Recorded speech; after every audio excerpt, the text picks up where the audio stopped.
Hey guys, welcome back to the channel. This is a story about what if Naruto bloodline awakens by gods in chunin exams.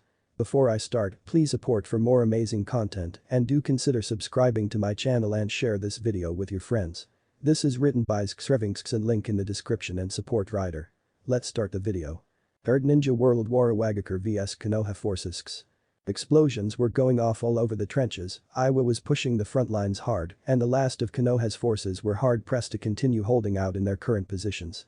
The Jonins in charge of the defenses had sent a messenger hawk for reinforcements and got orders to hold out and await backup that had been deployed that was 4 days ago. "Sir, the defenses on the right flank over the hill are crumbling, we're being routed." "Damn it. Sentries, do you see our backup? Any sign at all that we haven't been abandoned?" "No sir, no sign at all, maybe the sentry was cut off as a paper bomb detonated at his feet and he Jonin captain was forced to dive for cover once again." All of a sudden cheers of victory were heard from over the hill and both Iwa and Konoha forces halted their attack to listen.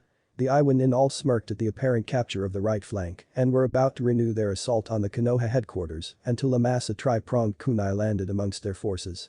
In the split second their vision went back to the hill, they saw what was obviously Konoha forces charging over from the other battlefield before they saw no more.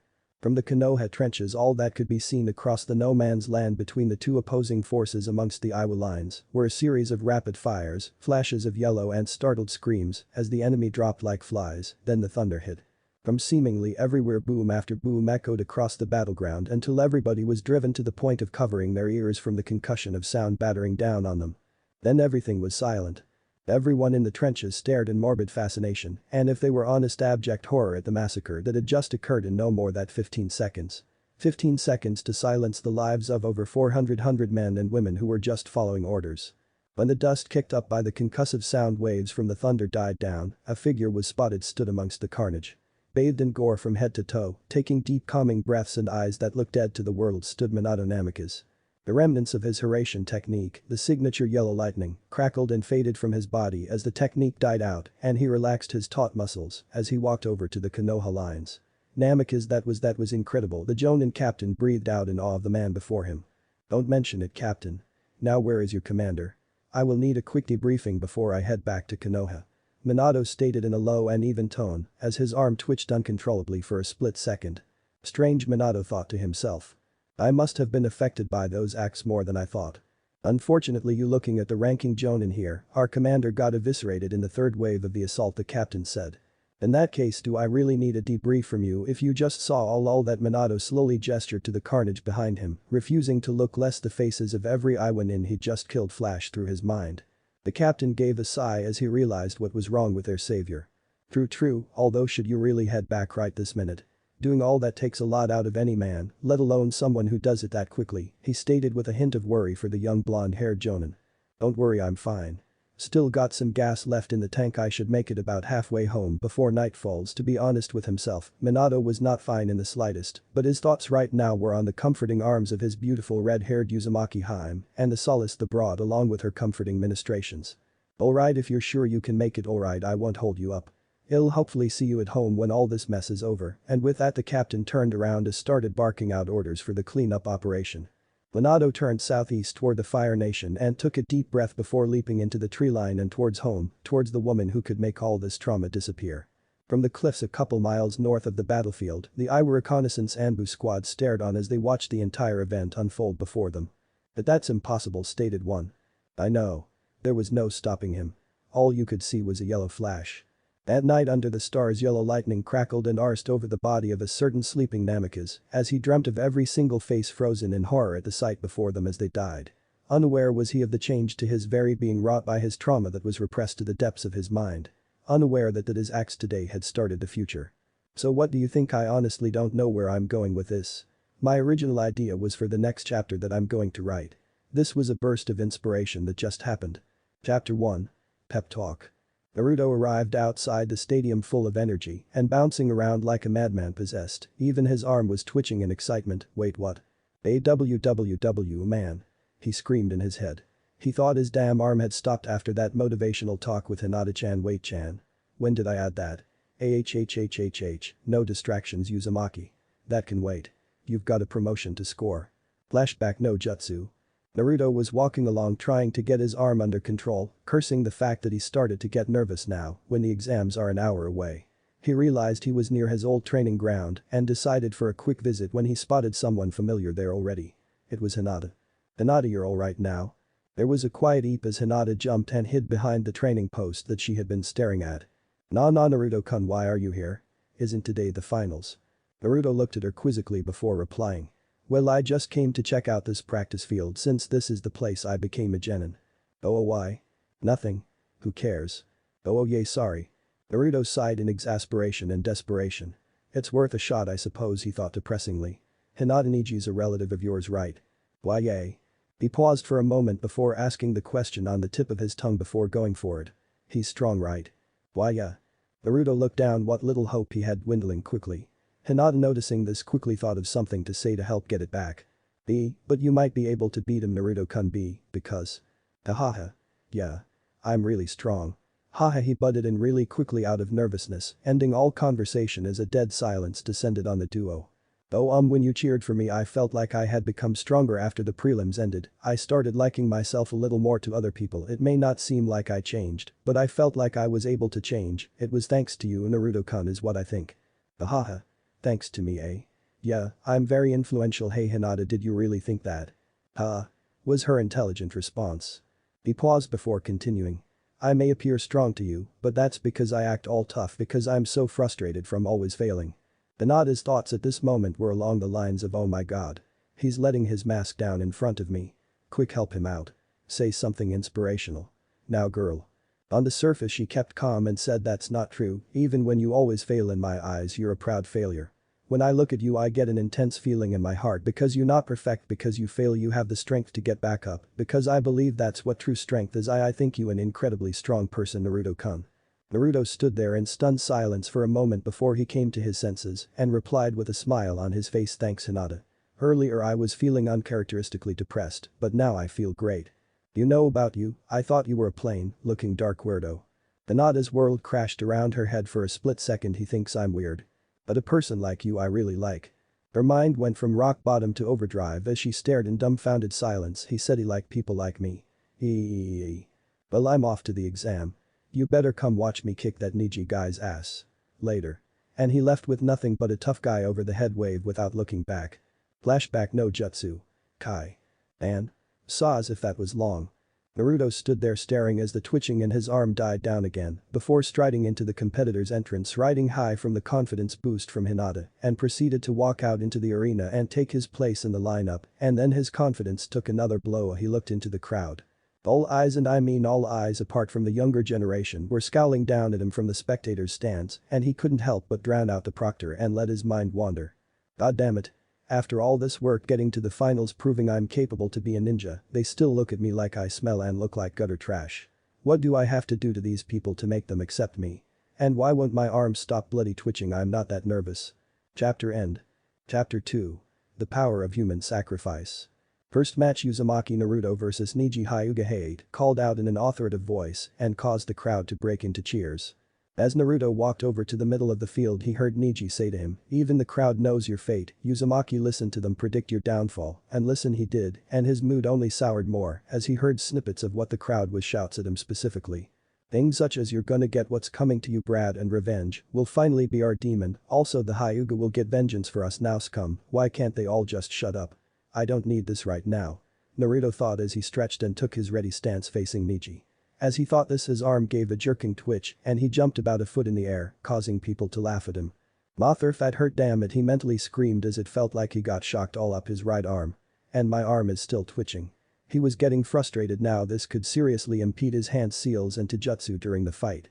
Unfortunately he didn't have time to dwell on his hate call out Hajime. And Niji charged straight for him. Naruto dodged by doing a flip over Niji's head and getting some distance managed to spam some clones to stall him so he could think of a plan. As Niji dealt with the clones, Naruto, Naruto, think what the name of the Hyuga style again, Janken? No, Jaiken. Yay, that's it. Now what does it do? Targets the chakra points if I remember correctly. Hey, how did I know that? Okay, today is getting weirder and weirder. Whoa. Throughout his thinking, Naruto failed to realize that Niji had dealt with his clones and land a strike to his stomach. Humph. Face it, Uzumaki, you are a failure. You have always been destined to fail. Everyone knows it. Why fight your fate? I don't believe in fate, Niji. If I did I would have died long ago in an alleyway somewhere in the village. And everybody would be happy and not care. But I wanted something more than what I had. I wanted to be a ninja and change people's ideas about me.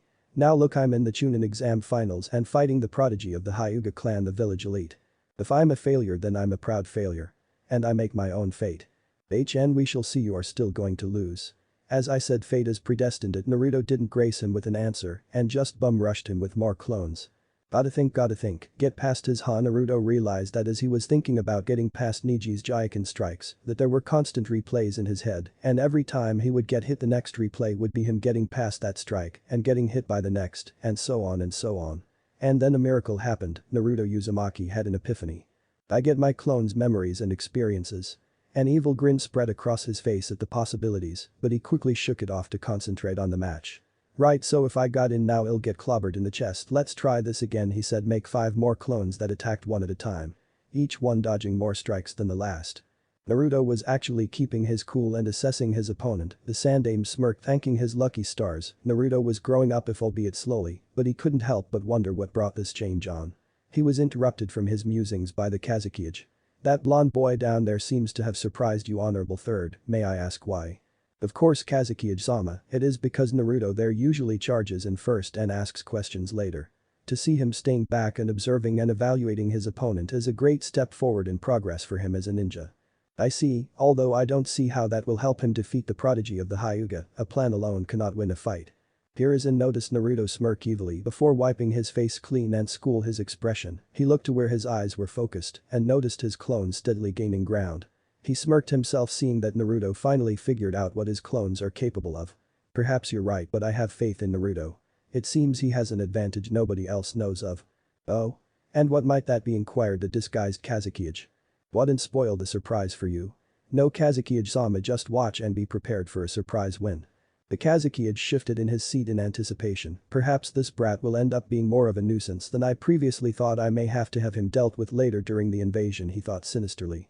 Naruto was now preparing to fight Niji for real and was waiting for the last clones to gain all available knowledge from combat with Niji. Stop sending in these damn clones, you coward, Fami, for real. Shouted Niji, growing increasingly frustrated with the amount of clones bogging him down and wearing him out of chakra. Naruto just smirked and sent a couple more clones at him to anger him more. After all, an angry opponent makes mistakes, right? Wow, I'm really on the ball today, I thinking so clearly. He thought as he spammed 10 more clones that all charged Niji to rile him up. What Naruto was not expecting was for Nex to get so angry that he broke out a technique he was not supposed to know. All Naruto heard was rotation. All of Naruto's clones were detonated and Niji stopped his spin and scowled at Naruto. I should not have done that, he stated in a displeased tone. He now realized what Naruto had done and was angry at himself for falling for it and was going to correct it. Now that the cat was out of the bag, I was meant to save that technique for a later fight. No matter, I will end this now. You are in range of my divination, what? Said Naruto, prepared for whatever Niji was going to do. But he was not prepared for this. Niji moved quicker than Naruto could follow and struck quickly and precisely. 8 trigrams, 2 palms. 4 palms. 8 palm. 16 palms, 32 palms, 64 palms. 8 trigrams, 64 palms. The crowd cheered as Naruto fell to the floor. He may have fallen by, he was still conscious and was slowly getting more upset with the comments shouted into the arena. Finish him. Rid us of the demon. Destroy him. That's it. I am not giving up here. Deep within Naruto mind, Kyuubi's cage room began to spark with a strange yellow light. I would arc across the bars of his cell and of the walls. Well, this is interesting. This has never happened before, was all he said before a small orb of yellow appeared outside the cage and shocked the Kyuubi, making him first stand on end and his chakra spike uncontrollably. This chakra yondaime. Outside the seal in the arena, Niji watched as Naruto tried to move before turning to the proctor. Proctor, call the match. He won't be getting up, he said before spinning around at the spike of evil chakra from behind him. In the split second his Byakugan glanced Naruto's chakra system, he swore he saw a fox's head inside his stomach look directly at him and roar before he blinked and it was gone. But that paled in comparison to the fact that Naruto was stood up with chakra flowing freely through his body. How? That should be impossible, no one can reopen their chakra system forcefully like that. What's the matter, Niji? Fate not going your way today? That was the last straw for Niji, and he exploded at Naruto. What would you know, fool? Fate has not gone my way my entire life. You know nothing of the suffering I have been through under the hand of my so-called family. He proceeded to rip off his headband and unwrap his forehead bandages. You see this? This is what keeps me from being free. Do you know what it's like to live beneath the shadow of a seal all your life? You don't, do you? You're wrong, Neji. I know exactly how that feels, Naruto whispered quietly, but all the same Neji heard it. What? How could you? Explain what you mean, Uzumaki. Fine, but watch the faces of the villagers who hear me speak with your Byakugan, then you will know my truth, Naruto said in a voice that was darker than usual, surprising Hinata who was reading his lips with the Byakugan.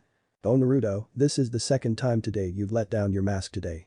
What makes you suffer so much, she thought sadly. Neji paused a second, then activated his Byakugan. Naruto started to peak in a dead voice as he began a tale that would change a life today. 13 years ago the Kyuubi attacked Konoha, we lost many ninja, and the village would have been destroyed if it wasn't for the Yondaime.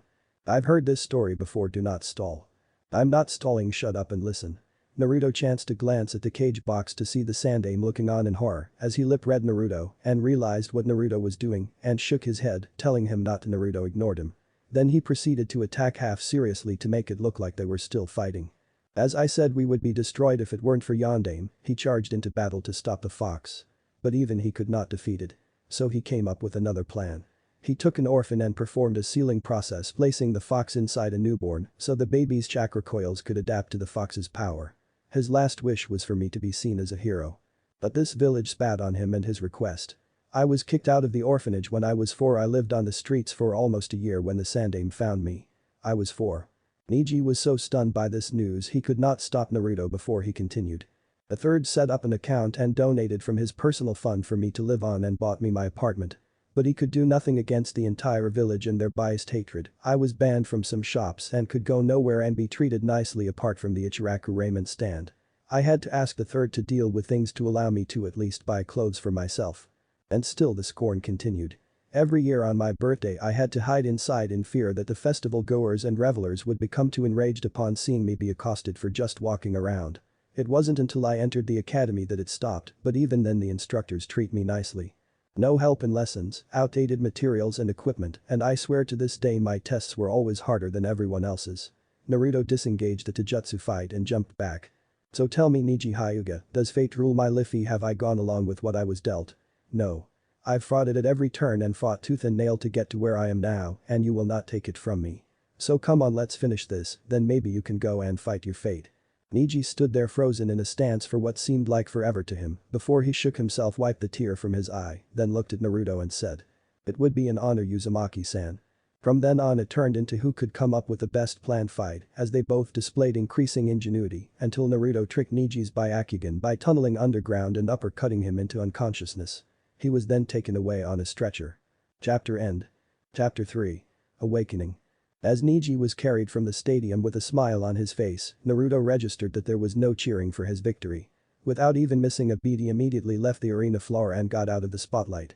After revealing that much about himself to someone, he didn't need to deal with all the villagers at the moment, so the mask went back on, especially as when he started to walk past people from the stands making their way to the bathroom and he heard them muttering the same things as always, only with renewed hatred. Everybody was stunned and disgusted apparently that he could become this powerful. That not like I know what's going on, he thought to himself. I can just think more clearly today for some reason, hell I shocked myself with some of the plans I came up with in that fight. Still, as he made it back to the competitor's box, he couldn't help but dwell on what he had revealed and the memories that surfaced with it. He sighed to himself thinking, well, this is going to be a long wait with these thoughts going through my head. He then proceeded to stand next to Shino and Shikamaru to wait for the next fight against Temari of the Sand. Will Shikamaru, Nara and Temari of the Sand please come down to the arena for their match? Hade called out to the stands, alerting everyone that the match would begin. While everyone heard this and Temari left the box, Shikamaru being himself did not move and just looked bored with the whole situation. He was not prepared therefore when he shifted his weight and brushed against Naruto's right arm or for the static shock that caused him to be flung over the railing and smack into the area floor. Troublesome blonde, that shock hurt. I didn't know he knew lighting jutsu either, he thought to himself as he dusted himself off. Well, might as well get this over with. Looking over at Temari. Back in the box, good work Naruto-san. It appears that all Shikamaru-san needed was a push, so to speak. Replied Naruto smartly. So much for thinking clearly. But Shino, I didn't push him. Of course you didn't, replied the stoic Aburam with what appeared to be an amused smile appearing over the top of his coat. Okay, thought Naruto. Shino is smiling. That's the weirdest thing to happen today. And this match plays out the same as the manga, so moving on. After Shikamaru's surprise forfeit to Temari, it was one surprise after another as Shino managed to hold out against Kankuro and disable him by having his bugs eat through the puppet's joints, rendering it useless. Then came Gaara and Sasuke's match. Sasuke was used as a mop to say the least. When he pierced Gaara's sand shield, it only served to enrage Gaara more, causing him to break both of Sasuke's legs in the process of beating him into the ground. Disappointing Sasuke-kun, it seems my work will be cut out for me when you come to me for power, Kukuku thought the Kazekage while observing the beating with disappointment in his eyes. Sarutobi noticed the disappointment and thought to himself, why would he be disappointed with his son winning? He thought he'd test something here. Your son appears well-trained, Kazekage-sama, to beat the last Uchiha so soundly. Yet you seem disappointed. The Kazekage was startled out of his thoughts by the Hokage's comment. Excuse me? Oh yes, I am pleased with Gaara's skill, it's just that the rumors of the last Uchiha seem exaggerated. Especially considering that he has the powerful Sharingan. So much potential power in those eyes, yet he was beaten so easily. The way he talks about the Sharingan makes it sound like he covets the thing. Oh. So that's your game, my old student. Well, thank you for the slip-up. Sarutobi just nodded and agreed on the surface before coming up with a quick plan. Would you indulge an old man and allow him to smoke his pipe, Kazekage-sama? Lied Hiruzen. But of course, Hokage-sama. Thank you. He then patted himself down before finding disappointment. Oh dear, it seems I left it at the office. He then made a shadow clone to go retrieve it, or so the disguised Orochimaru thought. The clone actually informed the Anbu to lock the village down immediately before retrieving the pipe and returning before dispelling. Sarutobi with a satisfied smirk let out a sigh and he lit up the pipe and relaxed with a secret victory puff, complimenting himself on a ruse well done. Down on the floor, Gaara began to leave as Hate called out the next match for Temari and Naruto. But before Naruto could be roused from his thoughts, Temari forfeited, allowing Naruto an easy advancement. Then Shino forfeited, stating his Kakachu bugs would not be able to get to Gaara, rendering all his techniques useless. So Gaara turned around and walked back out onto the field with a manic look in his eyes. Finally. Mother will have the blood she wanted. He thought manically. Get down here, Uzumaki, I will have your blood. He screamed to the competitor's box, rousing Naruto from his thoughts. Of course, the first thing he heard and registered in his mind, thanks to his thoughts over the past couple of fights, were the villagers and their cries for him to be killed. God damn it. He thought in despair, what will it take for them to stop this? All of a sudden he saw a wispy-looking seal appear on the wall he was staring at before he blinked, and it was gone. What the hell? Before time slowed down for him. Inside his mind, Kyuubi watched as the lighting arced and spiked to amazing levels and formed a globe of pure condensed yellow lighting before stopping in a dead silence. That was all Kyuubi managed to get out before a single arc of lightning lashed out and connected to the ceiling paper on the iron bar gate and electrocuted him in his cage, causing him to roar out in pain. In the waking world, all hell broke loose in the competitor's box. As all of a sudden a gut-wrenching scream echoed from Naruto's mouth as he flailed about with lighting arcing around his body. They watched horrified as Naruto managed to stay upright and stagger to the railing before falling over it to the arena floor. The crowd were so stunned by this turn of events that they couldn't even scream out that it was Kyuubi. Then he did something no one was expecting. He disappeared in a yellow flash and reappeared halfway across the arena. Hiruzen jumped into action at this turn events and shouted out an order. Kakashi, secure you student now. Kakashi leapt from the stands followed by Guy, who decided to help, but as they approached, lightning arced across field, striking them away with force. Then the Naruto stopped screaming and fell backwards unconscious. Everybody was stunned at the events taking place. The Kyuubi brat just used the Yondame's technique. Kakashi quickly approached and checked for a pulse. He is just unconscious, Hokage-sama, he shouted out in relief. Take him to the infirmary quickly. Ordered the Sandame in full authority mode. Kakashi left in a rush, carrying Naruto in his arms. Hey, announced the winner, said the Hokage, leaning on the railings of the cage box in deep thought. Naruto was. What was that? Was that the Kyuubi's doing? He thought worriedly. Winner by default. Gaara of the Sahate was suddenly hit by a wall of sand, courtesy of a manic Gaara. No, oh mother demands blood. He screamed in a rage, and the sand covered half his body and formed a giant clawed sand arm. At the same time this happened, the cage box exploded in smoke and the feathers began to fall from the ceiling, putting all the civilians to sleep. The invasion of Konoha had finally begun. Kakashi had arrived at the infirmary and stood aside as the medics examined him. Well, Kakashi-san, it appears that Uzumaki-san is just passed out. He should be fine, although I cannot begin to explain what happened. All of a sudden a large explosion rocked the room and a chunin came through the door, shouting they were being invaded by Odo and Suna. No one get into this room, do you understand? Kakashi said to the chunin before performing a suction out of the room back to the arena. Meanwhile inside Kyuubi's seal. Naruto lay passed out here as well, but that was not what had the Kyuubi's attention at this point in time. Yondaime. Kyuubi. Yondaime. Kyuubi. The Kyuubi growled as he continued to stare into the eyes of the man who put him here. Flashback no jutsu. Kyuubi howled in pain as the lightning continued to arc into the seal and cause him immense pain. This was unexpected. He thought as he tried to see what was happening on the other side of the bars to his cage and watched as an ethereal form was pulled out of the seal and given solid form. Kyuubi looked down at the hard-breathing man in front of his cage, wondering how in the hell this happened. He growled low in his throat, alerting the man to his presence as the man's head shot up and blue eyes connected with blood-red ones. Flashback no jutsu kai. Something is wrong, Minato stated as continued to stare down Kyuubi. Ha. You think? Kyuubi replied sarcastically. I hope never to see you again. I hope my failsafe would not be needed. Lucky you then. I am not breaking free and the failsafe is not activated. Then how am I here? As much as I would love to withhold that information from you, I am afraid to say that I do not know. You will have to ask the big glowing orb Shinji behind you. Minato turned around and his jaw dropped. Impossible, he screamed in his head as he stared at what looked like to him a condensed ball of Horatian lightning. Now I'm really confused. I assume then, from your silence, that my assumption was correct. This bowl of bright yellow lightiness that taunts me with its resemblance to the sun, which I have not seen in years by the way, is in fact your accursed Horatian technique. I guess so. I mean it feels like the Horatian, but it's subtly different. I might be able to tell more if I was outside the seal. Well, now is your chance. The boy is unconscious from it awakening and Konoha is current being invaded. What? And you didn't mention this before. You didn't ask, replied the Kyuubi nonchalantly. Oh look, test subjects have arrived, good luck. Wait, Minato tried to say before he disappeared. Kyuubi hurriedly forced Minato to the surface of Naruto's mind. Heh, so worth it. Man. This next bit will be Minato in Naruto's body, please don't get confused. Minato woke to a kunai poised over his chest. He quickly rolled towards his body and fell to the floor. He took a cheap shot to the Odo Nin's junk and caused him to drop the kunai he held. Before he could react, Minato grabbed the kunai and planted it through the nin's chin into head. As he drew the blade out with a wet squelching sound, he saw the dead man's partner come flying through the side door and Neji run through. Naruto. He exclaimed when he laid eyes on the boy in front of him. Sorry Hyuga-san, wrong person, said Minato distractedly while looking in fascination at his eyes in a mirror.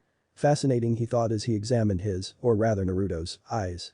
They had changed, they were still sky blue, but the pupil had vanished, in its place was the Horatian seal.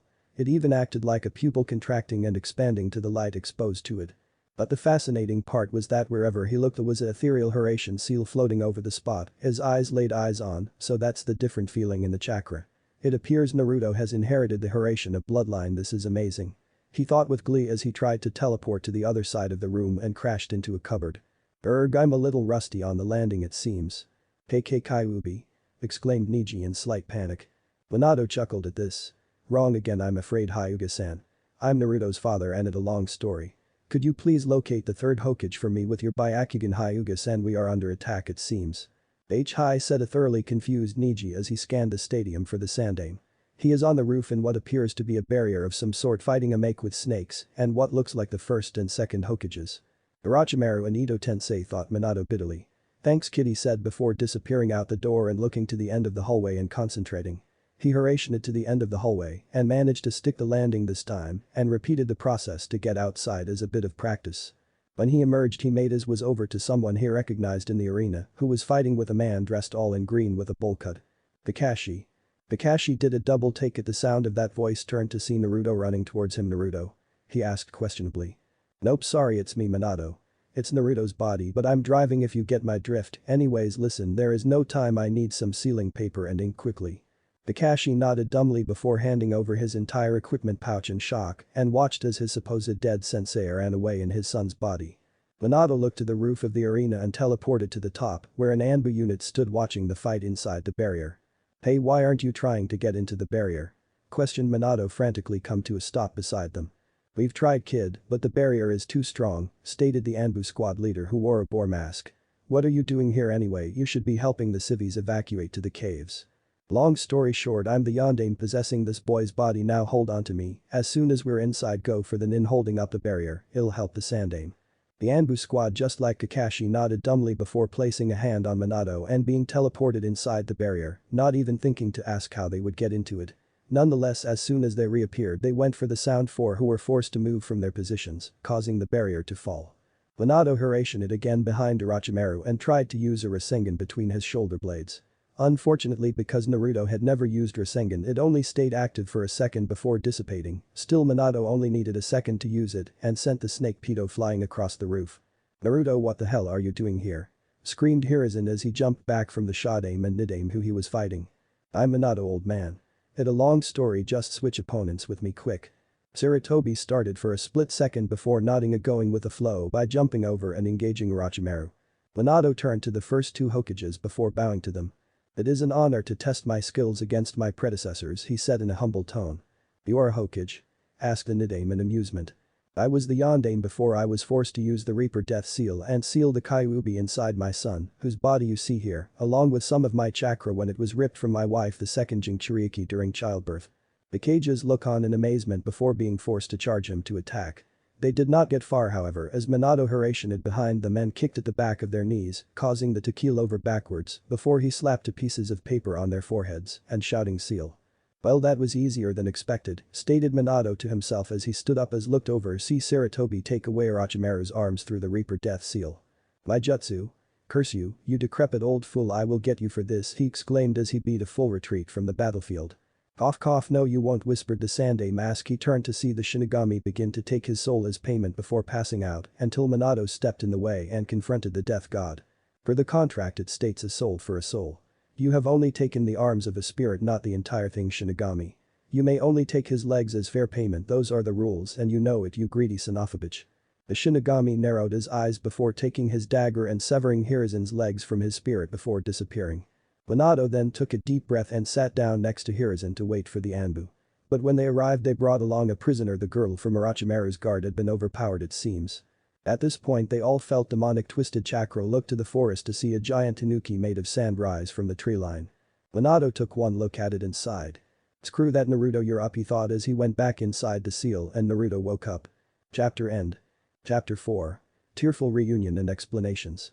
Naruto closed and locked his apartment door behind him. He had to spend the entire day with the recovering Hokage, who was now restricted to a wheelchair due to his use of the Reaper Death Seal and the loss of his legs. Explaining what happened after he seemingly woke up on the roof next to the Sandame and was told by the Anbu there to deal with Gaara, who had transformed into the giant Biju that was storming towards the village. Needless to say, it had been a long day. He sighed as his head hit the pillow. Finally he thought sleepily, sweet dreams, Naruto. After lying there for what seemed like an age, he opened his eyes to see Kyuubi staring down at him. "Or not," he said out loud to no one in particular, not expecting an answer. "Sorry Naruto, no dreams yet," said a voice from behind him, causing his to spin around in alarm. His eyes bulged out of his head at the sight of who stood behind him and his jaw hit the floor. The Yondaime was looking at him with a smile on his face. "Hello Naruto, we need to have a chat," spoke Minato, hoping to have a heartfelt first meeting with his son. That didn't happen. Quick as a flash, he jetted. Naruto was across the space between them with his fist planted in the Yondaime's stomach. If Naruto was older this may have winded Minato severely, but due to Naruto's small stature, it served nothing towards even making him expel a breath from his lungs. Seeing this, Naruto, under all the pressure the last couple of days from the villagers in the stadium and after the invasion, started to weakly beat on Minato's torso while releasing all his emotions in the form of tears and muttering over and over in a weak voice, "It's all your fault. Bastard." Revealing what was hidden beneath his mask. A 13-year-old boy with the weight of the world on his shoulders. Minato looked down at Naruto in absolute shock before looking up at Kyuubi, who to his amazement looked to have an expression on pity on his face as he observed the scene before him. "I will admit I have not exactly been nice to the boy either in the 2 times we have met, but what the village has done to him since the beginning even I would consider cruel," said the mighty Biju, noticing Minato looking at him. "Why didn't you say anything when I first appeared?" "Because I was trying to work out why you appeared, fool," replied the Kyuubi in an annoyed tone. "If you wish to understand what he is talking about, have a look at his memories. But for now calm him down and explain what we have found out." Minato nodded and looked back down at Naruto, who had now let go of him and continued crying. "Naruto, I don't know what your life has been like, but I did not intend for it to go so horribly. Trust me, if this never had happened you would have had a loving mother and father and grown up happy. But the attack occurred a mere hour after you were born and I was out of options. It doesn't matter either way, my mother and father still die in the attack," Naruto stated in a low tone.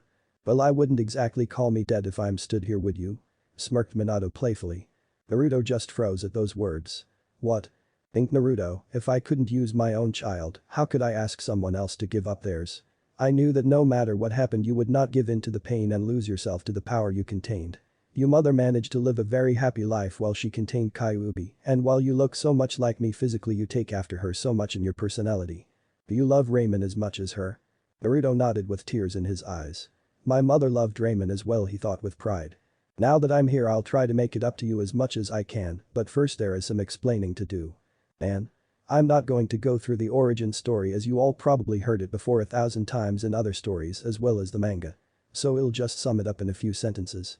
And explain he did from the initial sealing of the Kyuubi at the hands of the first Hokage and his wife, through his mother's life up until the night of his birth, when the supposed immortal Uchiha Madara appeared and kidnapped Kushina and ripped Kyuubi from the seal, and cast a genjutsu on it to attack the Leaf Village, after taking a newborn Naruto hostage.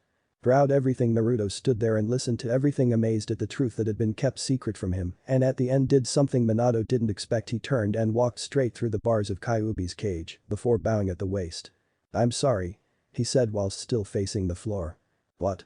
Kyuubi asked intelligently, causing Minato to snort and cover his mouth to muffle the laughter, causing Kyuubi to growl at him. I said I'm sorry, when I first met you I screamed at you and demanded you chakra as rent, so to speak. I assumed you were a monster who could only cause destruction. But a monster is not intelligent, it can't speak or reason. Gee, thanks for the compliment, Kyuubi deadpanned, caused Minato to muffle his renewed laughter and Kyuubi to growl warningly at him again. You didn't let me finish. Well, a monster can't do those things, you can. You can speak and hold conversations, you are intelligent and you were used. I blamed you for everything wrong in my life, and I now realize you are as much a victim as me. You were controlled by this Madara guy and forced to attack us. So I'm sorry for everything that's ever happened to you, and I would like to start again if you would like to. Nobody's ever said sorry to me before. Could he be the one you were talking about? Kyuubi thought as he just continued to stare down at Naruto until he stood upright again and looked straight at the Kyuubi and gave a face-splitting smile. I'm Naruto Uzumaki Namikaze. Would you like to be friends? He said, raising his arm up and out in front of him, palm facing forwards. Kyuubi lowered his eye to Naruto's level before asking, how can I trust you? Naruto just smiled again and replied, cause I'll help you get that Madara guy. Kyuubi's eyes widened before for the second time in history, his eyes softened to a look of compassion before closing completely, and he pushed his snout against Naruto's outstretched palm. Kurama. What? My name is Kurama no Kyuubi. Naruto just smiled again.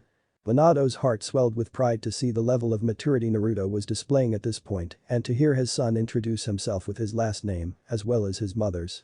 So Naruto said quietly, you knew my mother? HMPH, hardly. The only time she ever came to me was to basically tell me to stay quiet and ignore her. I never saw her again in my time sealed within her, responded Kurama in a tone that stated they were obviously not close. Still, if you wish to know about her life as a Jinchuriki, then I can tell you she had a pleasant one, especially when. He was interrupted as there was a small flash from the seal and a womanly yelp was heard.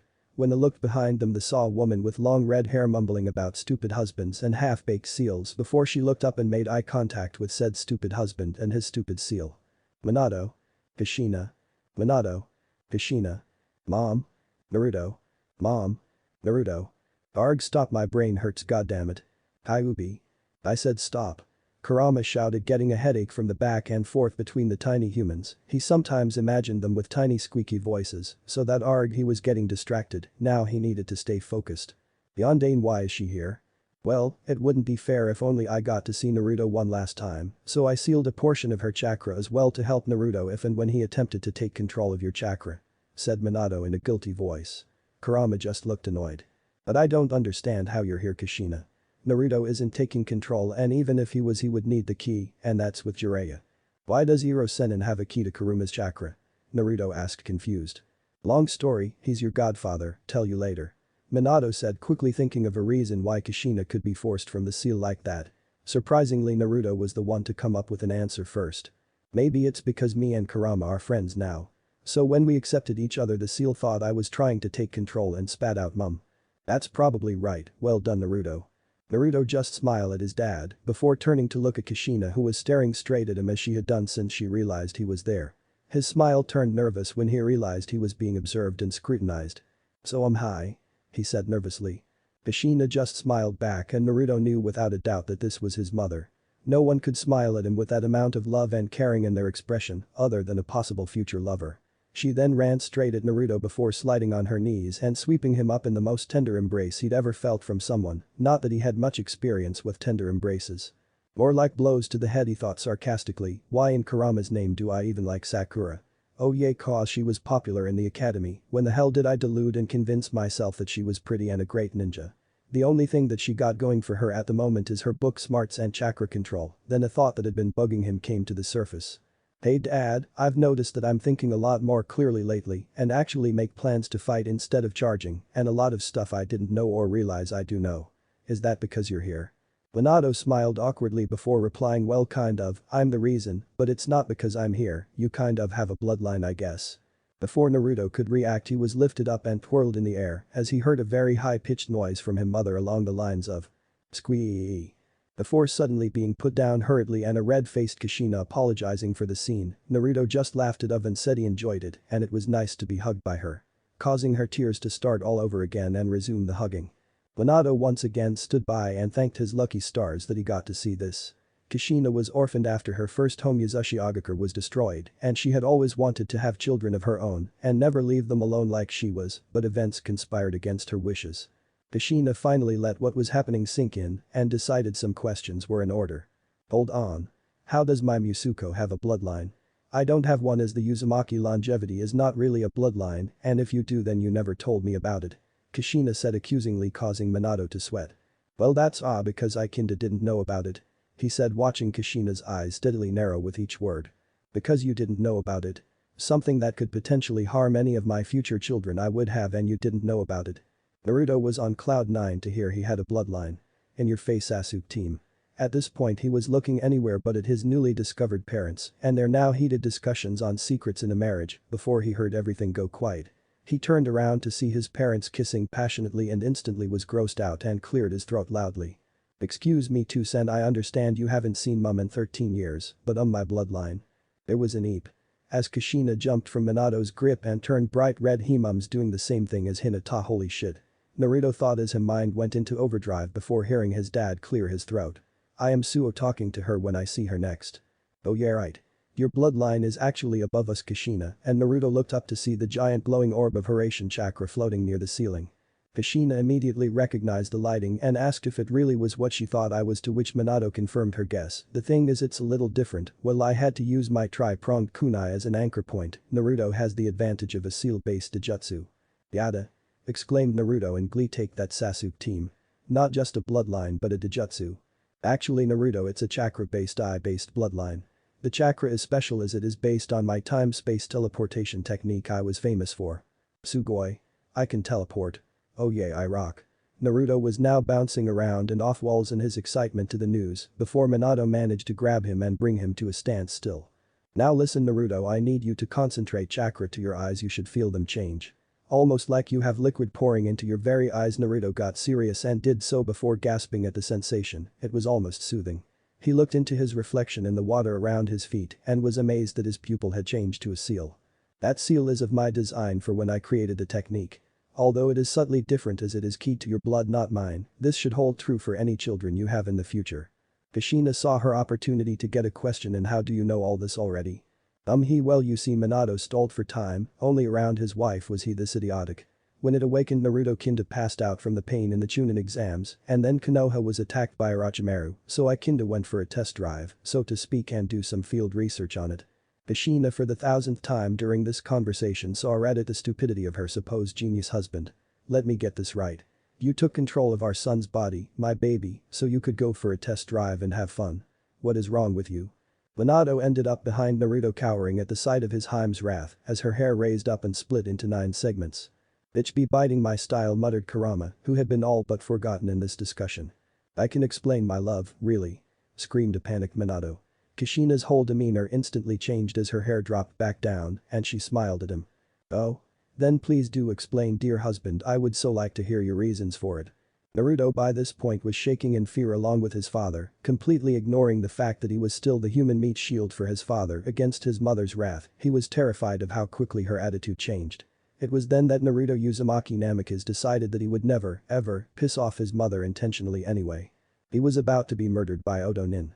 It was only because I took control that he survived and managed to fight off the attackers and help the Sandaime. Kushina looked at his seriously before sighing and agreeing he did the right thing, causing both Namika's men to let out sighs of relief. She then continued with the questions. So how did you develop this bloodline then, and why has Naruto-kun only just awakened it? Well, before I answer that, you must promise me something, my love. That depends on what I have to promise. You must promise that you will not attempt to kill or maim me, Naruto, Kurama. Boo. Naruto butted in here. Oh yeah, you don't know yet, do you? Come over here. Oh, I'm being included again, am I? Never mind. Naruto continued. Oh okay. Mummy Kurama no Kyuubi, the nine-tailed fox. You have a name. Why didn't you tell me? Kushina asked, slightly offended. You weren't exactly nice when we were together, so to speak, and plus you never asked, Kurama stated like it was the most obvious thing in the world. Relax, Kas, and you got him all wrong. He is a victim of circumstance just like me. You should apologize and start again. No need, Naruto, your apology was more than enough. Consider it water under the bridge, little Miss Tomato, Kurama said with a smirk. Tomato? Naruto asked. Oh. In the arcade. It's nothing. Kushina butted in hurriedly with a light blush, embarrassed by the fact that she was quite pudgy when she entered the academy. Minato chuckled, remembering what the Kyuubi was talking about, but quickly stopped when Kushina rounded on him, her hair playing up. I'll be good, he squeaked out quickly. WHTCH. Kurama made a whip sound while flicking his tail through the air, making Naruto giggle. He knew what that meant. Minato scowled and cleared his throat before continuing. As I was saying, you may not get into a rage after my explanation is done, promise or I will not tell you. Fine, I promise, Kushina huffed and crossed her arms. But now, from what me and Kurama discussed after I gave control back to Naruto, I came to the conclusion that I developed this bloodline during the Third Ninja War in the battle, where I earned my moniker the Yellow Flash. After I had eliminated close to 500 Iwanin, I had to immediately suppress a lot of trauma or risk going catatonic right there on the battlefield. That's why as soon as I got home, I came straight to you and held you for 2 days, so to speak. He coughed, not wanting to key Naruto into what he meant by held. Kushina also blushed. Luckily Naruto was concentrating on the story too much. Anyhow, as I fought against the trauma with thoughts of you, I noticed that my arm was still alive with Horatian lightning. Looking back at this point, I can 90% confirm that's when it merged with my DNA, creating the Kekkai Genkai no Raijin, bloodline of the Thunder God. I thought nothing of it obviously and didn't notice because I had always used it. So I assume it was because of the trauma I sustained that caused the reaction. Now during the chunin exam, I can only assume that from what Kurama has told me, Naruto, you were not treated as a hero like I asked. Naruto looked down and depressed that his father knew about that. What do you mean he wasn't treated as a hero? He contained an enraged Kurama. Kushina exclaimed in panic. No, Mom. Naruto said in a low voice, the entire older generation found out I was a Jinchuriki somehow and saw me as Kurama reborn. I was banned from some shops and overcharged in the rest. I hide on my birthdays because the Kyuubi festival gets the villagers in a rage at me if they see me. Because of this, most of my generation copy their parents, so I don't have very many friends. But I did find some people who liked me. Kushina just hugged the now crying Naruto with tears once again in her own eyes as Minato joined them. Kushina just held on as she whispered sweet nothings in his ear while rubbing small circles on his back. I'm here, Koichi. I'm here, my little Naru-kun. Naruto had never felt so safe than when he was held in between his mother and father, so he reveled in the comfort they gave.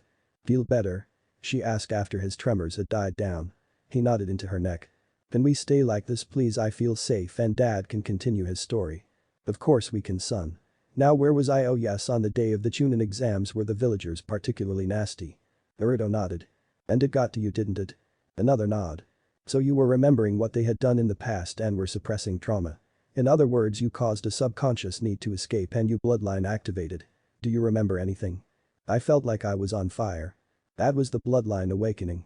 It was then that I was drawn out of the seal and started my own investigation into what had happened. Now that it is fully awakened, we won't need to worry about any future generations having to experience that kind of awakening. It should just activate as they mature. But that they all stood up and began to get ready to sleep. But before Naruto could leave to sleep, Kushina yelped in surprise as her hand began to fade. Minato! She screamed in fear. No. Minato started to panic. How could he be so stupid? She wasn't connected to the Horatian, so she was running on her own limited chakra. It only lasted this long because she wasn't using it to fight. Hurry, try to connect with the Horatian orb. He exclaimed hurriedly. She ran for the orb with her hand outstretched, but was shocked before being flung away. And Naruto ran over frantically before seeing the look of despair on her face.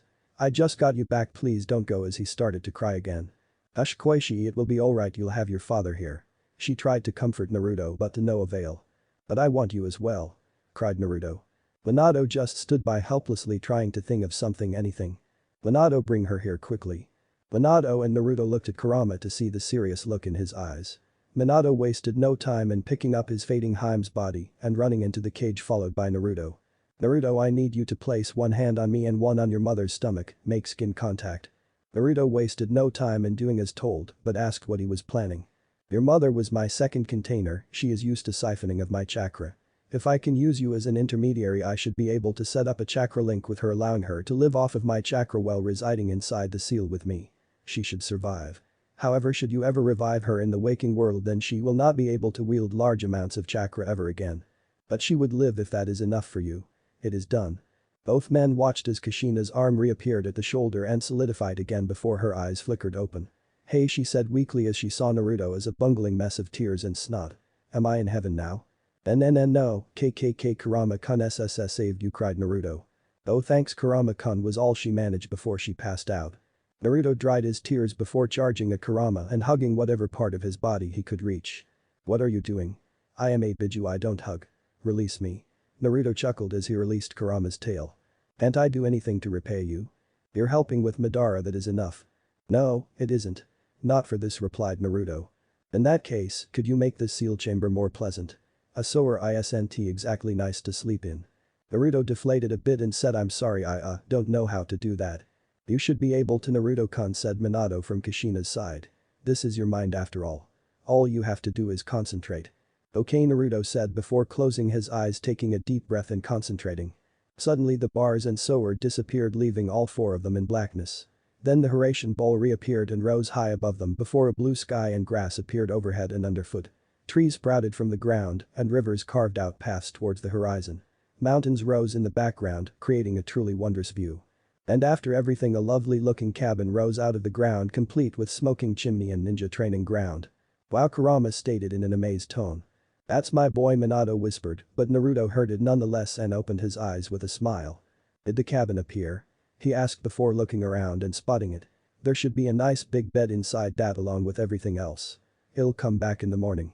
Good night, Naruto said with a smile as Minato picked up Kushina, thanked him for his thoughtfulness and gave Naruto a kiss on the forehead before heading inside. So what do you think, Kurama?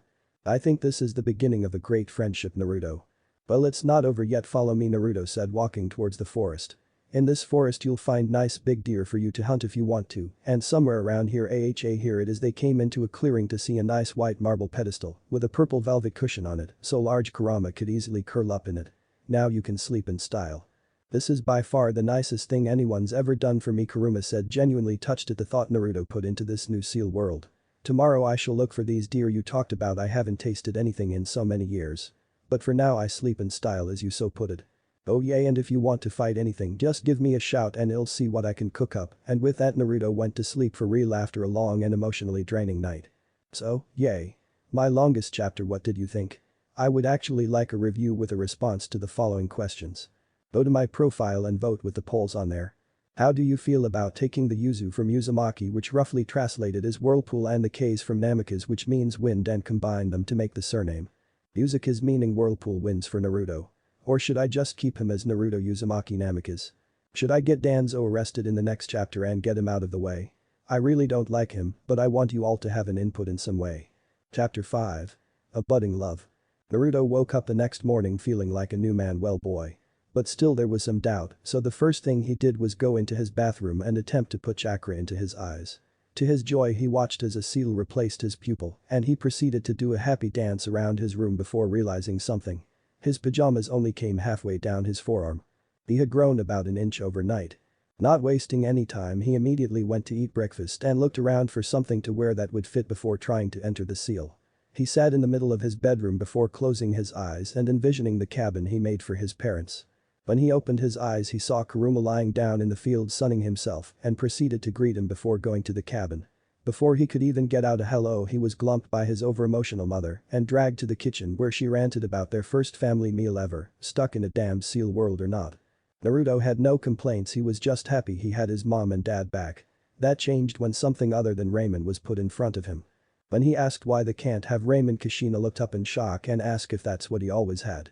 Well yay, why not? I can't cook and it's the only thing I can fit in my microwave. Plus it's the best food in the world. he said, not understanding what the problem was.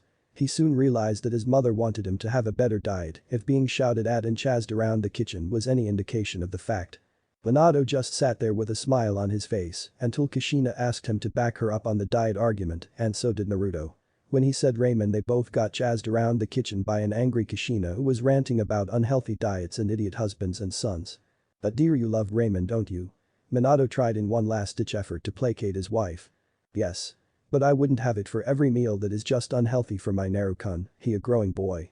In the end, both men ended up with anime welts on their heads and a smiling Kushina happily eating breakfast.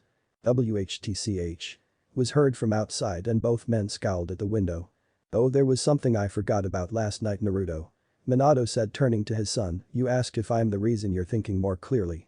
It's because of the lightning chakra from the thunder god bloodline. The lightning has supercharged the electrical impulses along the nerves connected to your brain, increasing its productivity and bringing all retained information to the front of your mind, allowing you to remember all that you've been taught." Sweet, Naruto said before getting swatted round the head. "Don't talk with you mouth full, Koichi." "Hi, sorry Kasan.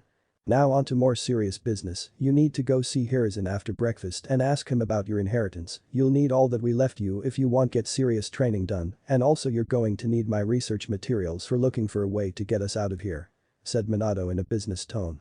"Inheritance? Awesome," Naruto exclaimed before being lightly bopped again on the head by his father.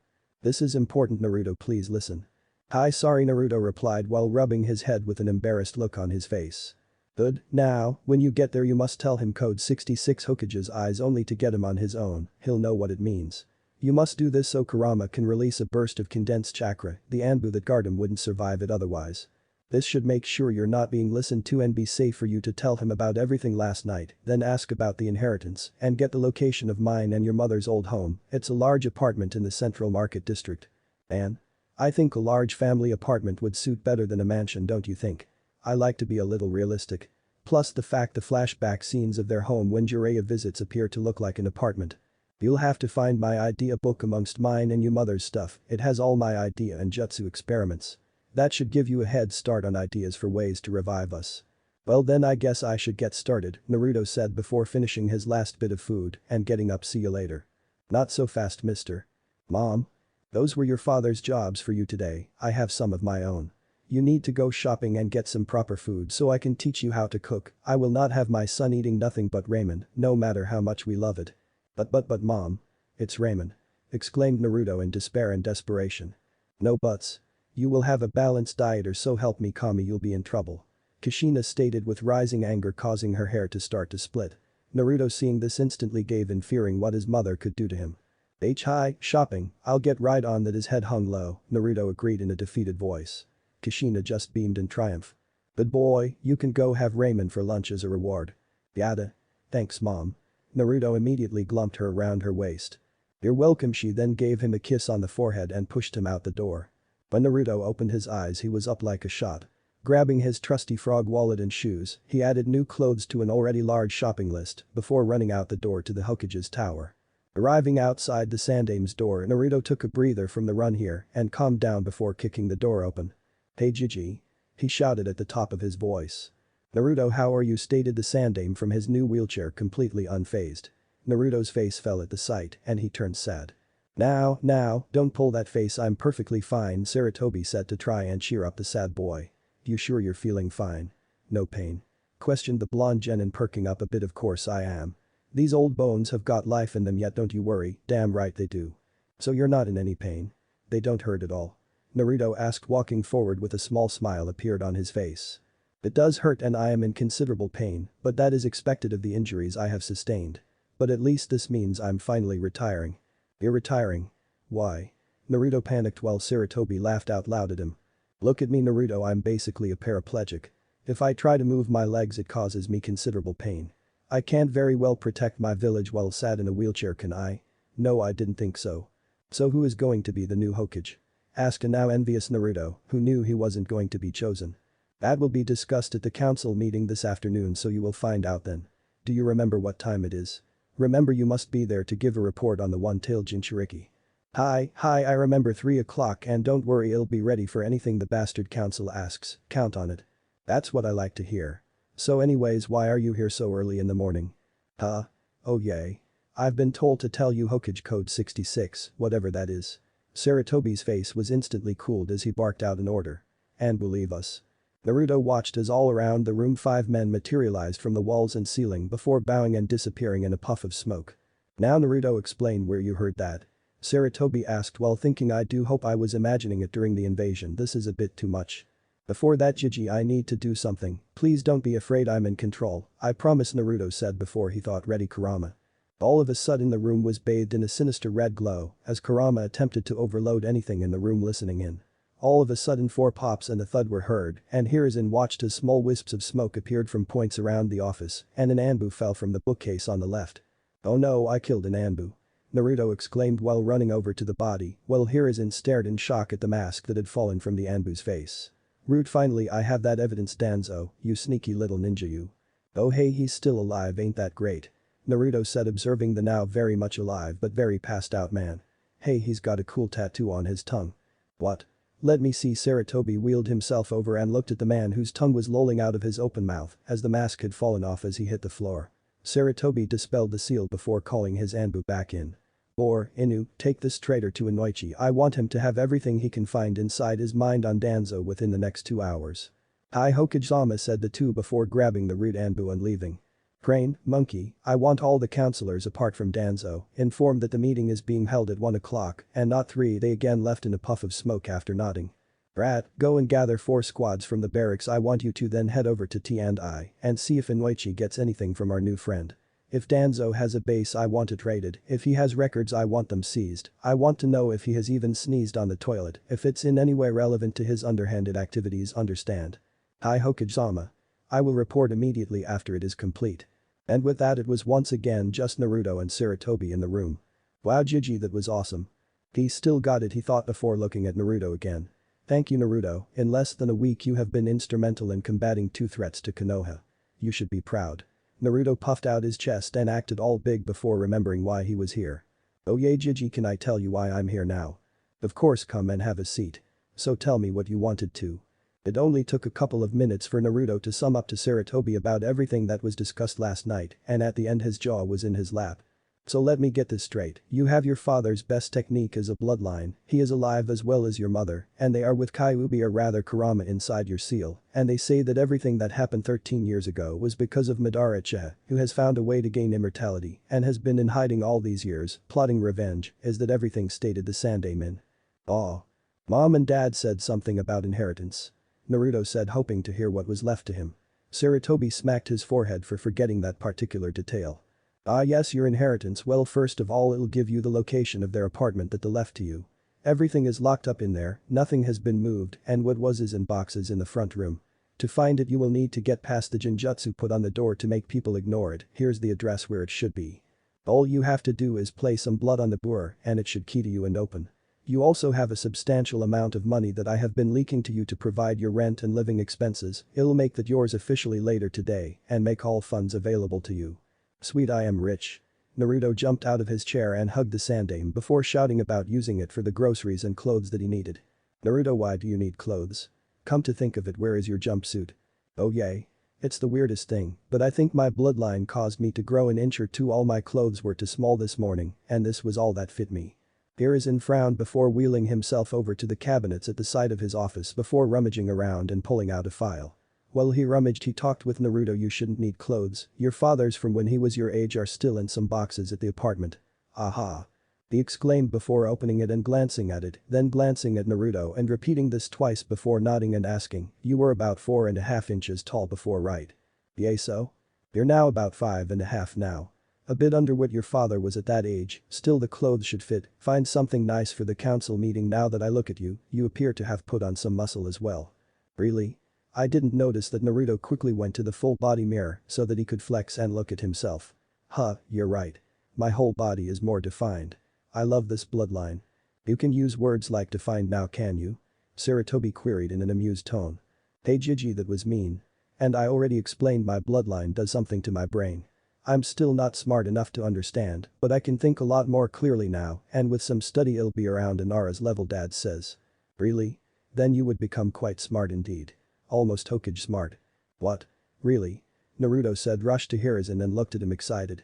Oh yes, but you would have to study every day to learn a lot. I'll do it. I'll do it. I'll be one step closer to taking that hat from the next Hokage then.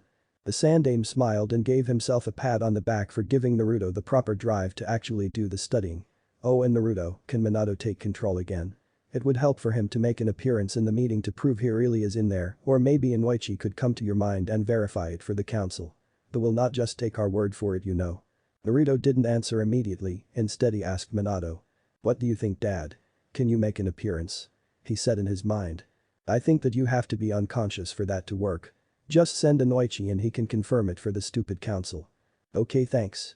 Minato smiled as Naruto cut the connection and stood up from the porch of the cabin before Kushina came out of the front door and began to drag him inside. He thought he was in trouble before she said, I know for a fact you read all Jiraiya's books, Min-kun.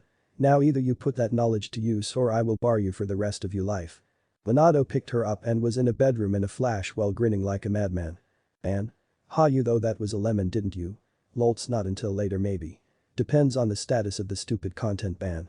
Naruto thought he heard his mother giggle but shook it off before opening his eyes. Dad said, get the Inoichi guy to come say hi for that stupid council. He smiled when Hiruzen chuckled at the council remark. Anyways, I've got 5 hours to kill, so I'll do the shopping and check out the apartment by Gigi. And Naruto ran out the door, not even waiting for a reply. Naruto soon arrived at the apartment complex after getting the shopping his mother wanted him to do. Getting his clones to carry stuff over here from his old place was a stroke of genius. But upon finding and entering the place, he found them hard at work trying to get the place clean. Hey minions, where's all the stuff from the old place? He asked the clones before one looked up and said didn't need it, we kept the important stuff, but everything else was crap compared to the stuff here, so we chucked it with the clothes. Also Dad's clothes are awesome, they fit like a glove. Naruto smiled at that and went straight to his bedroom to change. Luckily some earlier clones had dispelled, so he knew his way around already and the place was fully explored. His parents' room was the largest and was cleaned first, as he wanted to make sure he found anything important to help keep it safe, like the books labeled dating, wedding and pregnancy. The one labeled family was blank. They were immediately put in a safe place. The next was his room and he loved it. Nice sky blue walls and a full wall wardrobe, so he could keep all his ninja gear in one end and his clothes in the other. There was room for his desk and his bed after he dismantled the crib and changing table and put them in the hall cupboard at the request of his mother. The living room and kitchen were spacious and bright with big windows and a 4th-floor balcony that looked out over the market district. The best thing of all was xXXRevanxXx was visible from here, so it would be a quick roof hop away.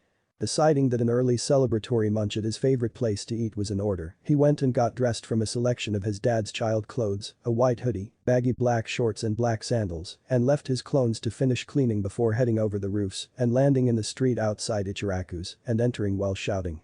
Hi, Amni. Hinata had been looking for Naruto all morning. During the chunin exams she had lip-read him with her Byakugan while he told Neji his story. She had run from the stands in tears after hearing the story of his younger life. She had returned later on only to see him suffer some kind of attack from some yellow lightning before being declared unfit to continue and being taken away to the infirmary by his sensei. It had now been 2 days and she wanted to see if he was okay. The only problem was he wasn't anywhere he usually was. She checked all over, his favorite training ground, Ichiraku Ramen, and when she went to his apartment and looked inside with her Byakugan, it was empty.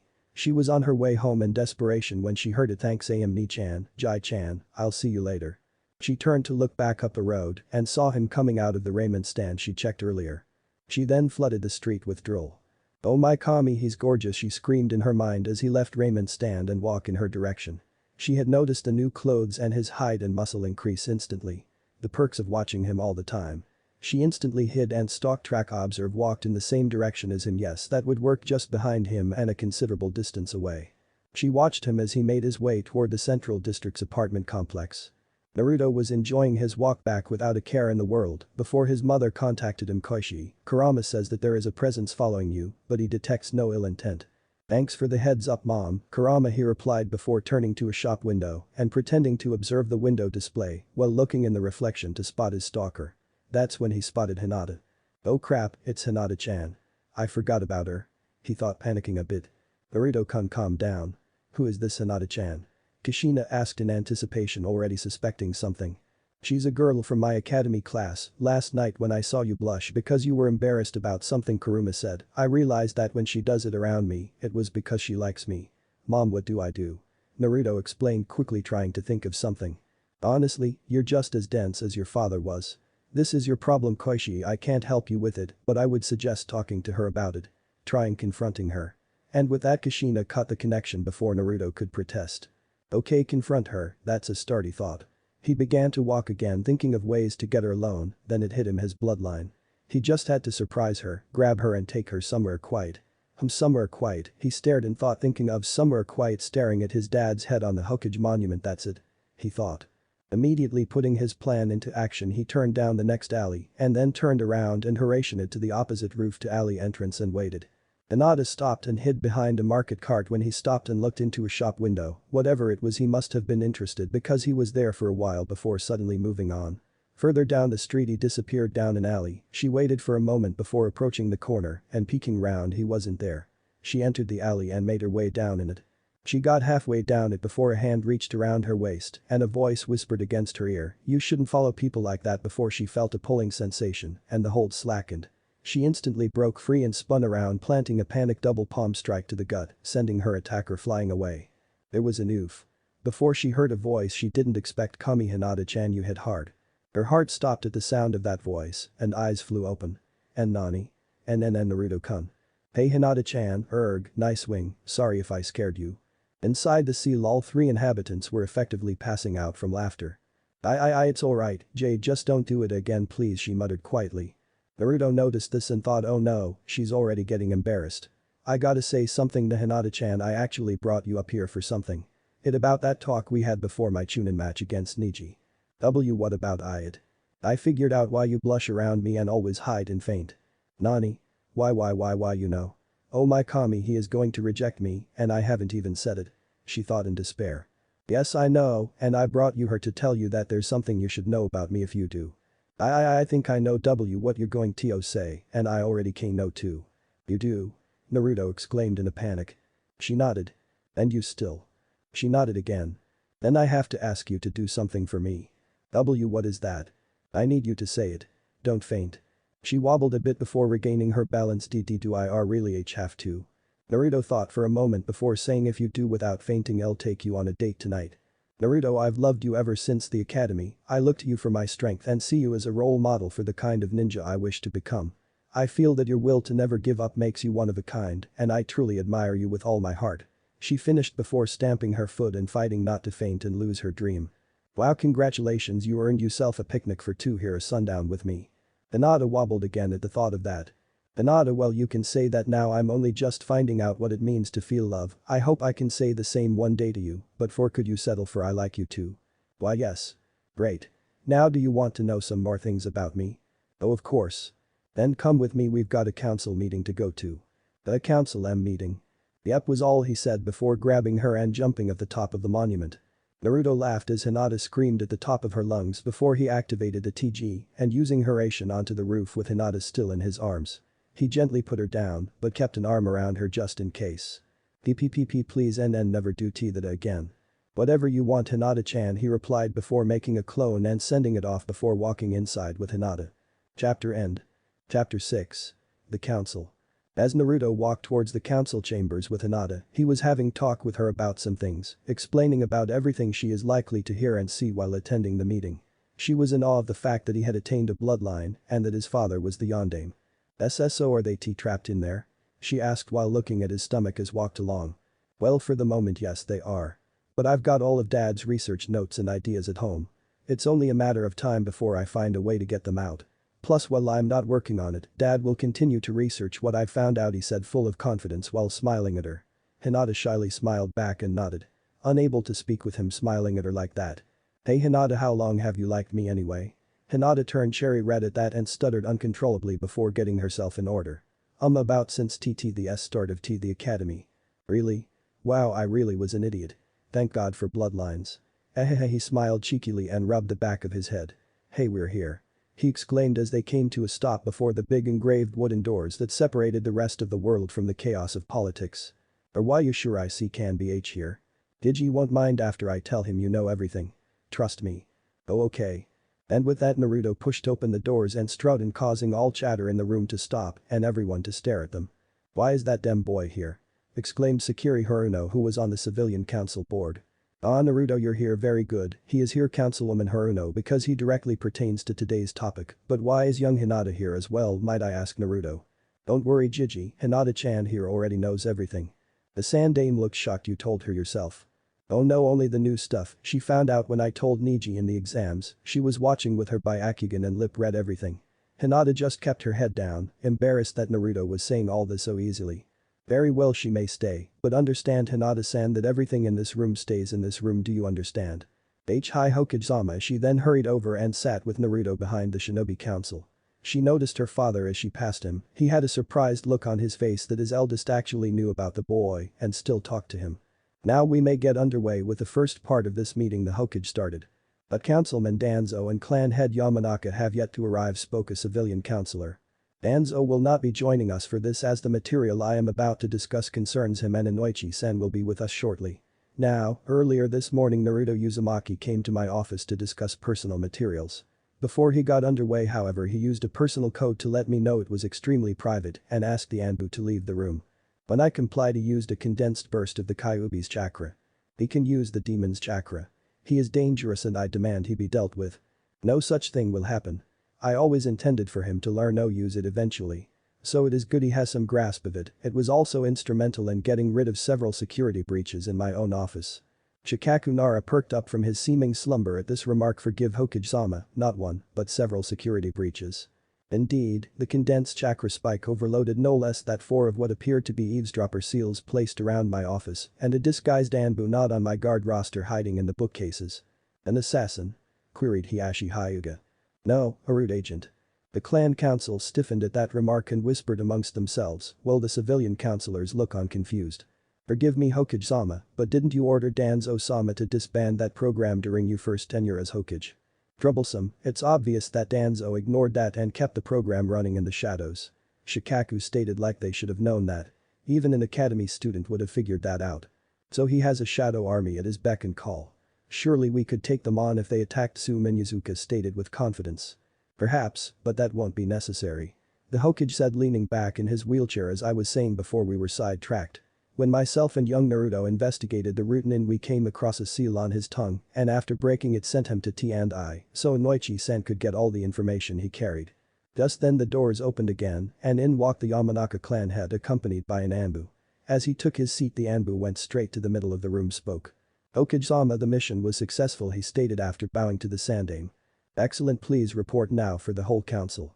Hi Hokage-sama, thanks to the efforts of Inoichi-sama on the prisoner, we discovered the location of Danzo's main base. The council murmured amongst themselves at this. But the squads I acquired, we managed to break in and get the jump on the base, neutralizing all resistance. We sustained 5 casualties while they suffered 15 dead and 30 captured. We then proceeded to investigate and came upon his. The Anbu paused here and had to be prompted by Inoichi to continue. We found the training center. Inside we found 18 children between the ages of 6 to 11, all we orphans or kidnapped from all over the Fire Nation. The whole council was shocked into silence to hear this. The program was designed to wipe all emotion from the inductees. These children were subject to things I will not repeat out loud here, but they will need severe psychological treatment at the hospital where they are now under guard. We found written orders by Danzo himself and we seized all files and cleared the base.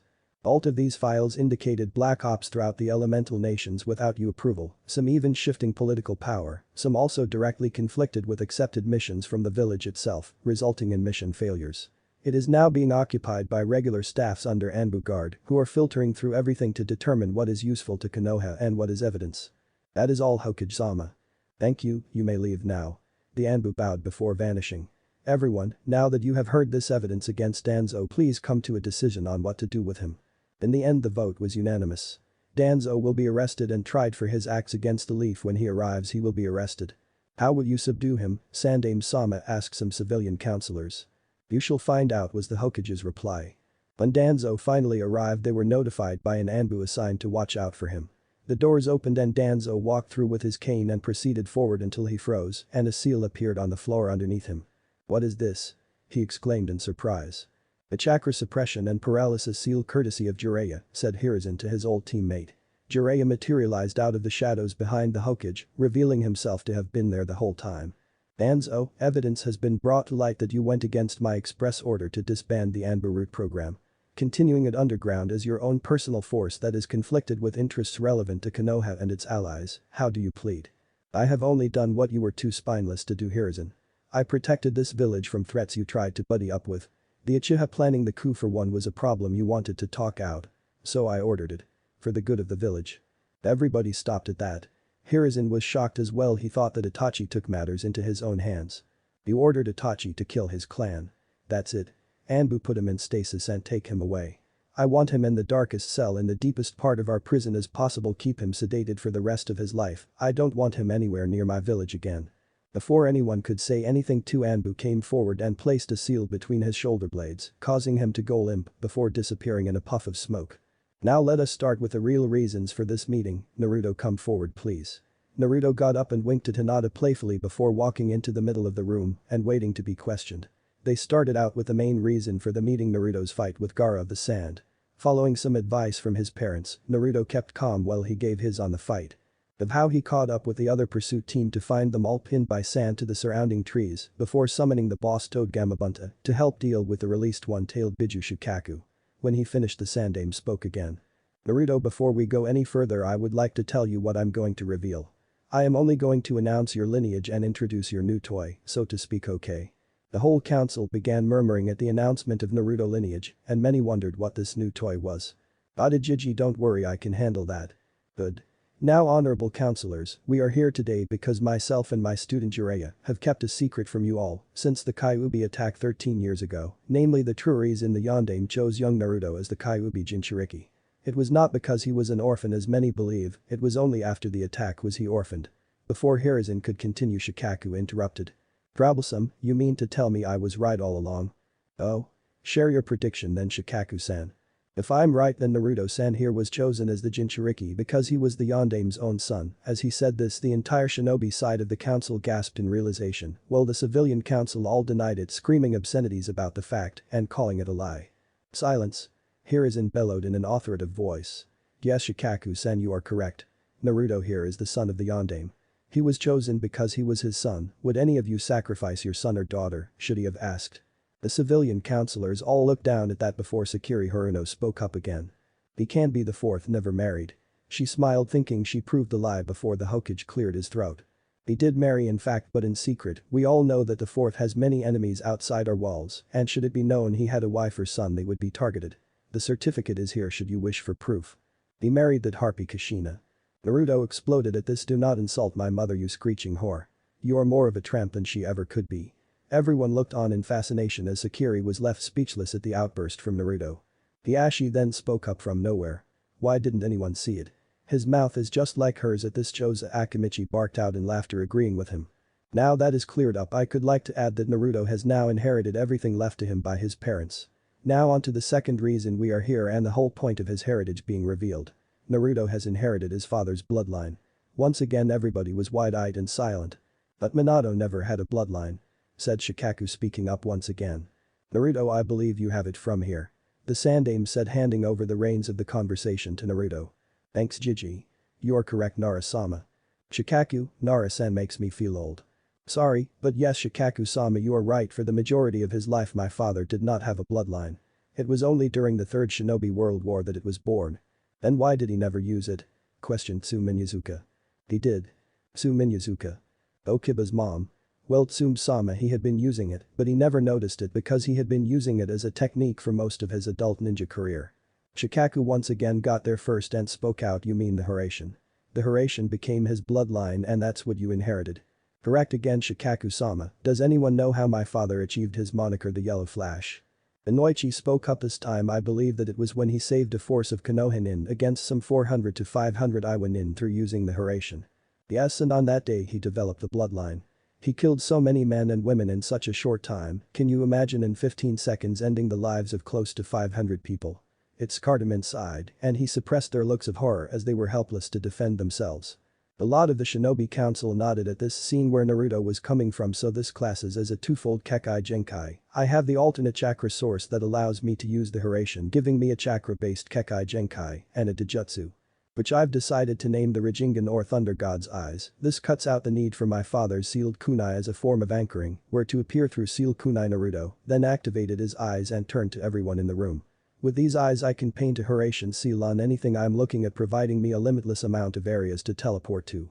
He demonstrated by flashing behind the Hokage and back, finishing his explanation. There is something else the council needs to be aware of, however. When my father sealing the Kyuubi into me, he also sealed my mother's and some of his chakra.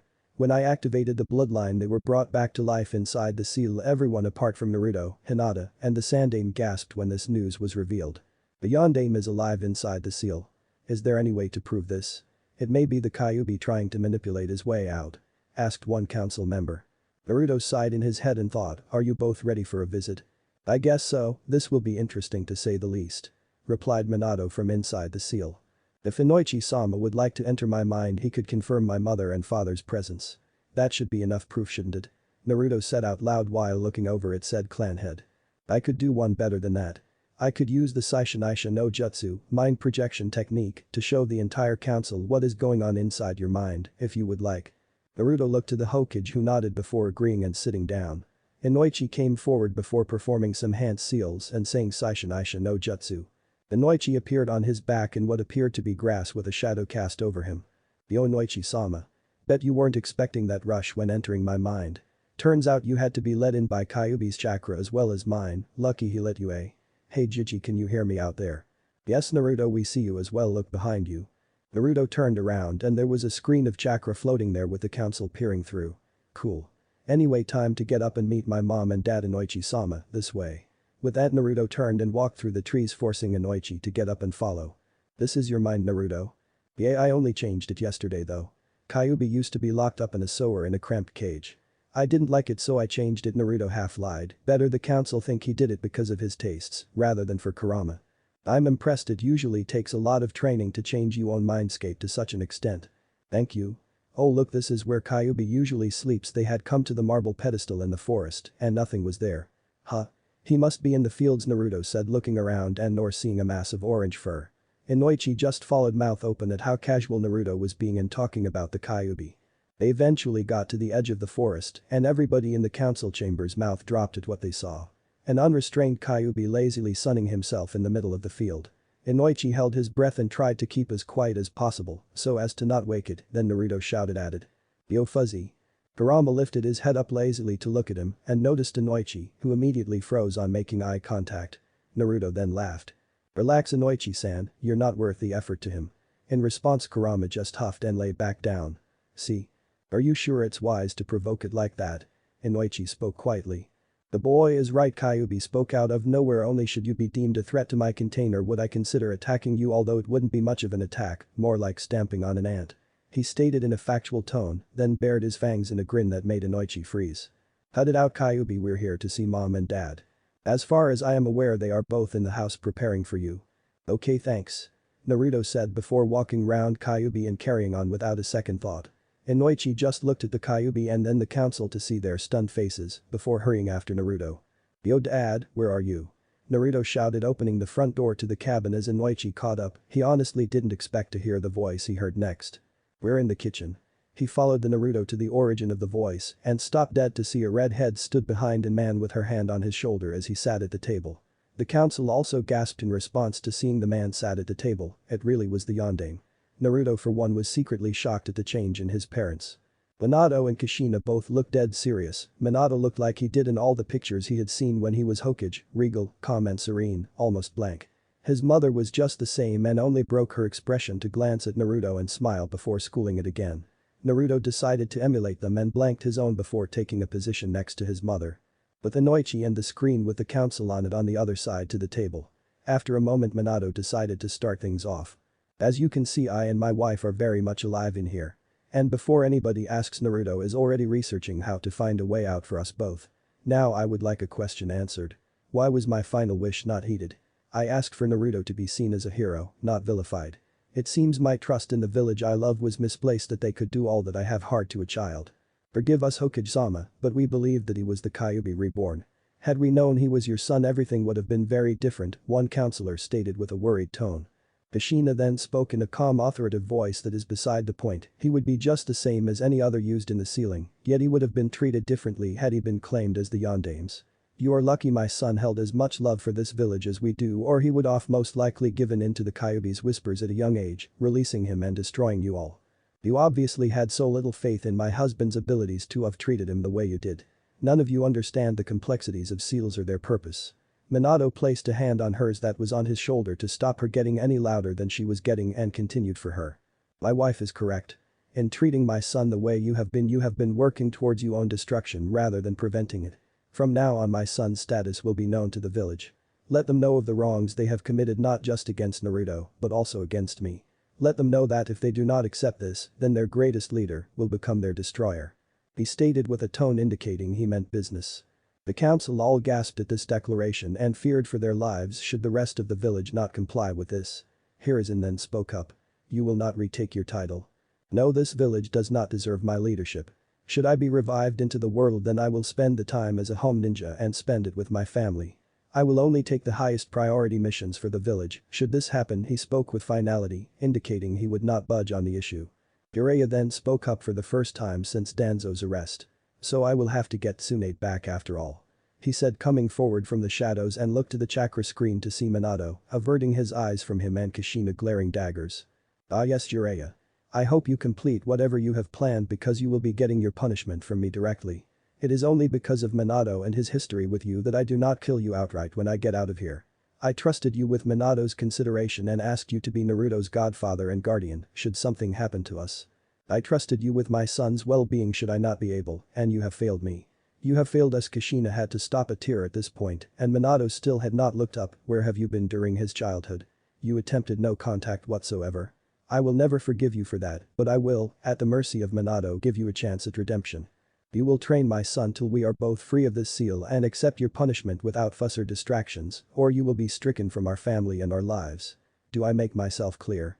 Jiraiya, to his credit, kept himself composed apart from a single tear as he bowed at the waist and agreed to the conditions. I plan to do just that anyway. I will take him to search for Tsunade for a start. We will leave tonight. No, you will leave tomorrow. My Koichi has a promise to keep tonight and I will make sure he keeps it. Naruto looked confused for a split second before catching a glimpse of a quickly reddening Hinata and his mind clicked. He grinned stupidly at the thought of him and Hinata having the picnic tonight. Very well, I will prepare to leave tomorrow. I'll pick him up from the apartment. And with that, Jiraiya left through the double doors. As our final bit of this meeting, I would like to ask you, Naruto, what you would like to be introduced as to the village. Hiruzen asked Naruto from his position at the center of the room. Naruto scrunched his face up in concentration before smiling and replying, for now I think Uzumaki Namikaze sounds good, don't you? Yes, I think that sounds just fine. Now if that is all, I think we can adjourn this meeting. Sustaining this jutsu for this long is a tax on Inoichi's chakra, I think, and also we are tired with that. Naruto led Inoichi back outside, giving the council one final view of Kyuubi grinning at the screen before Inoichi cut the jutsu out and the screen faded into the air. I think I will announce you parentage along with the fact you have left with Jiraiya to find Tsunade to be take the mantle of Godame after you have left tomorrow, Naruto. Does that sound fine? Sure, Gigi, as long as you make sure nobody kicks up a stink about it, then I don't mind. It might be better for me to be out of the village looking for this Tsunade, for it gives people time to think about it before they see me. Naruto said as he started to fidget around, finally losing his patience with just standing around. His bloodline had already done wonders for him, but his patience could only be improved so much. Well then, meeting is adjourned. Thank you all for your patience, Hiruzen said before an Anbu appeared to push him out of the room. As everybody began to leave, Naruto walked over to Hinata, who noticed him coming and began to blush again. Hey Hinata-chan. So you still want to go tonight? Why yes, I would still like to GG go. She said in a timid voice before taking the hand shyly that Naruto offered with a smile and began to walk out of the room. He froze as someone called out to her though. Hinata, a moment please. She turned with Naruto mimicking her to see her father stood in the center of the room. You have entered a relationship with young Uzumaki. He stated as though she was in trouble. Before she could speak out, Naruto decided to for her to save her stumbling over everything. He could clearly see she was not at ease around her father and that bothered him. I would hope that you would approve without trouble, but I'm willing to do whatever you want so I may continue to, he stated in a confident tone that made Hinata swoon slightly at his statement. He would do anything to continue to see me. She once again entered that blissful place called Cloud 9 where she continued to float on the euphoria that was Naruto, now Uzumaki Namikaze. On the contrary, Naruto-sen, I believe she may have chosen well. It is the rest of my clan you will need to get through to. The Council of Elders has their own agenda and will try to get to you through Hinata, I think. Whether by getting you to marry into us or failing that controlling your assets by giving the caged bird to Hinata if she eventually marries you. Naruto looked shocked, embarrassed and angry all at once, giving him what appeared to be a slight constipated look that almost made Hinata laugh, but she held it in. Then surprisingly he smiled. Hiashi-sama, there will be no need to worry. My mother says that after she's through with me I will be able to remove something as trivial as the caged bird's seal. Hinata's eyes went wide at this and jumped at Naruto, hugging him around his neck before realizing what she had done and jumping off of him. Looking down. Hiashi, to his credit, didn't twitch a muscle at this and carried on as if nothing happened. While I appreciate your mother's concern over my daughter, I hope she knows to monitor what you are both doing and to not let things get too far. Naruto blushed at that and Hinata finally fainted, causing Naruto to chuckle and Hiashi to sigh, then pick her up. I will expect you in 3 hours to pick her up from the Hyuga estate, and with that he left. Naruto sighed before deciding to go home and do a little reading and changing his clothes around in his new room and getting settled. When he got there he found his clone that he created on the Hokage roof in the kitchen, getting some food ready for him to eat and the picnic supplies he sent it to get on the kitchen table. But that he walked into the living room to research and pass time before his date. End. Chapter 7. A date. Naruto sat on the floor in the room he claimed in the new apartment, lounging with a drink and a scroll propped on his knees. He was reading an introduction to seals that his mother wanted him to start on as soon as possible, and he thought it would be good to use it to kill some time and keep him distracted. Now that he was sat here he could not help but keep glancing at the clock on his wall. He was getting nervous. He knew that Hinata liked him, she admitted it, but he couldn't help the feeling that this all might go wrong. After all, he knew nothing about dating. He didn't even know about her. Well, not a lot anyway. So he did the only thing he could do at the moment. He asked his mother. Mum? Yes, sweetie? I'm starting to freak out here. I meet Hinata-chan in an hour and I have no idea what to say when we get to the Hokage monument. I only know some things that I saw from the academy and from the times we've talked.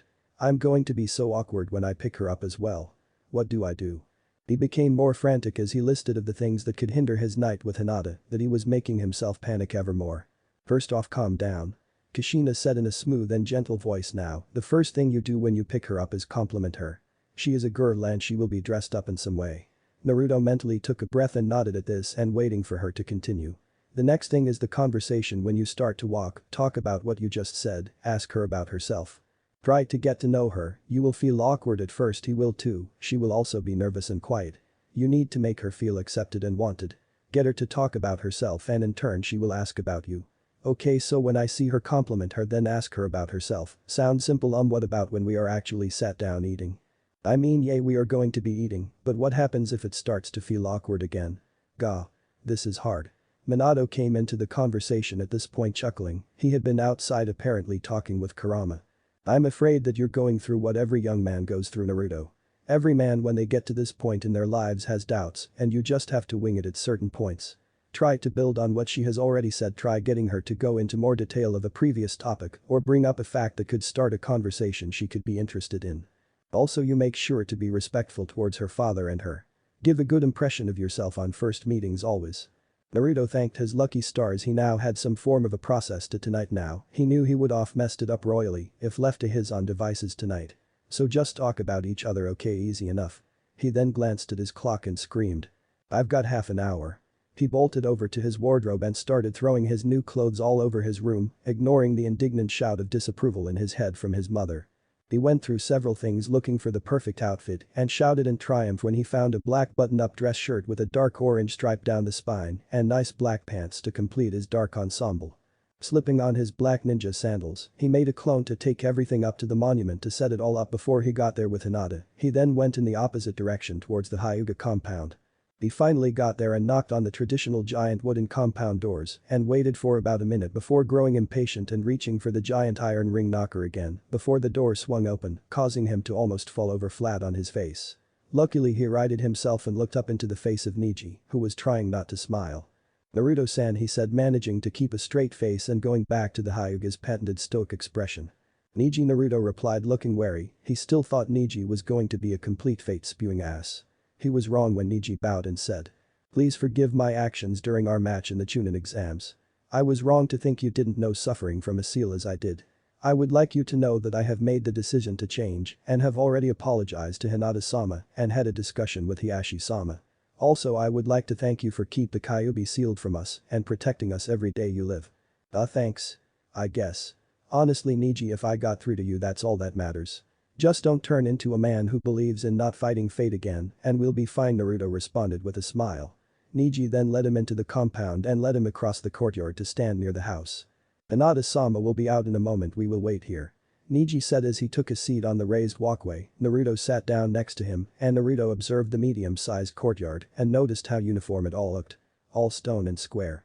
After a moment a shoji slid open down the walkway from Niji and Naruto and Hiashi stepped out. As he approached, Naruto was not going to anything till his father shouted in his mind, "Greet and bow," startling Naruto out of his musing and making him get up and turning to Hiashi along with Niji. "Uncle." "Hiashi-sama." "Boys, you wait on Hinata." "Hi uncle, we were just enjoying the quiet." "Indeed," Hiashi answered before turning to Naruto. "I expect you to have my daughter home from wherever you are going tonight by 10 o'clock at the latest." "Naruto-san, is that understood?" Naruto bowed again and answered, "Hi Hiashi-sama, she will be home, I promise." "Very good, so where are you taking her?" "We will be on top of the Hokage monument. I had a picnic laid out up there by a clone as I came here.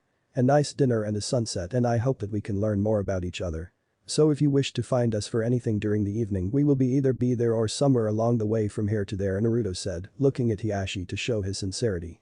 "Very nice, not too much and a good icebreaker, a good choice. What is a good choice?" was heard from behind them and they all turned to see Hinata in the doorway looking curious.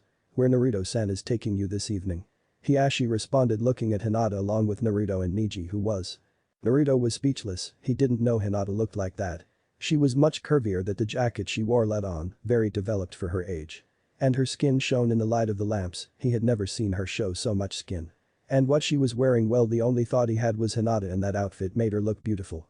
Starting from the waist, she had a long skirt that reached her ankles and a form-fitting white sweater that hugged her all the way down to her waist, along with some slightly heeled ninja sandals. She looked absolutely beautiful if the amount of staring from Naruto was anything to go by. She noticed this and blushed before feeling bold for a moment and doing a small twirl showcasing her outfit before renewing her blush only a darker red. "Why, you look amazing, Hinata-chan," Naruto managed to get out while still replaying the twirl in his mind. "Agreed," Hiashi said. "Niji and I will leave you now, have a good time, Hinata." And with that they left back inside, leaving the new couple to themselves. "Then Naruto-kun, you look nice, I like the shirt." Hinata started looking Naruto over and liking the dark ensemble he had on. "Really? Thanks, I kinda wasn't sure about it. You on the other hand look absolutely amazing in that. I can't get enough of it." She continued to blush with his praise and just smiled at the compliments. "So you ready to go?" he asked, extending a hand towards her for her to take. In her mind she was screaming, "He's holding my hand."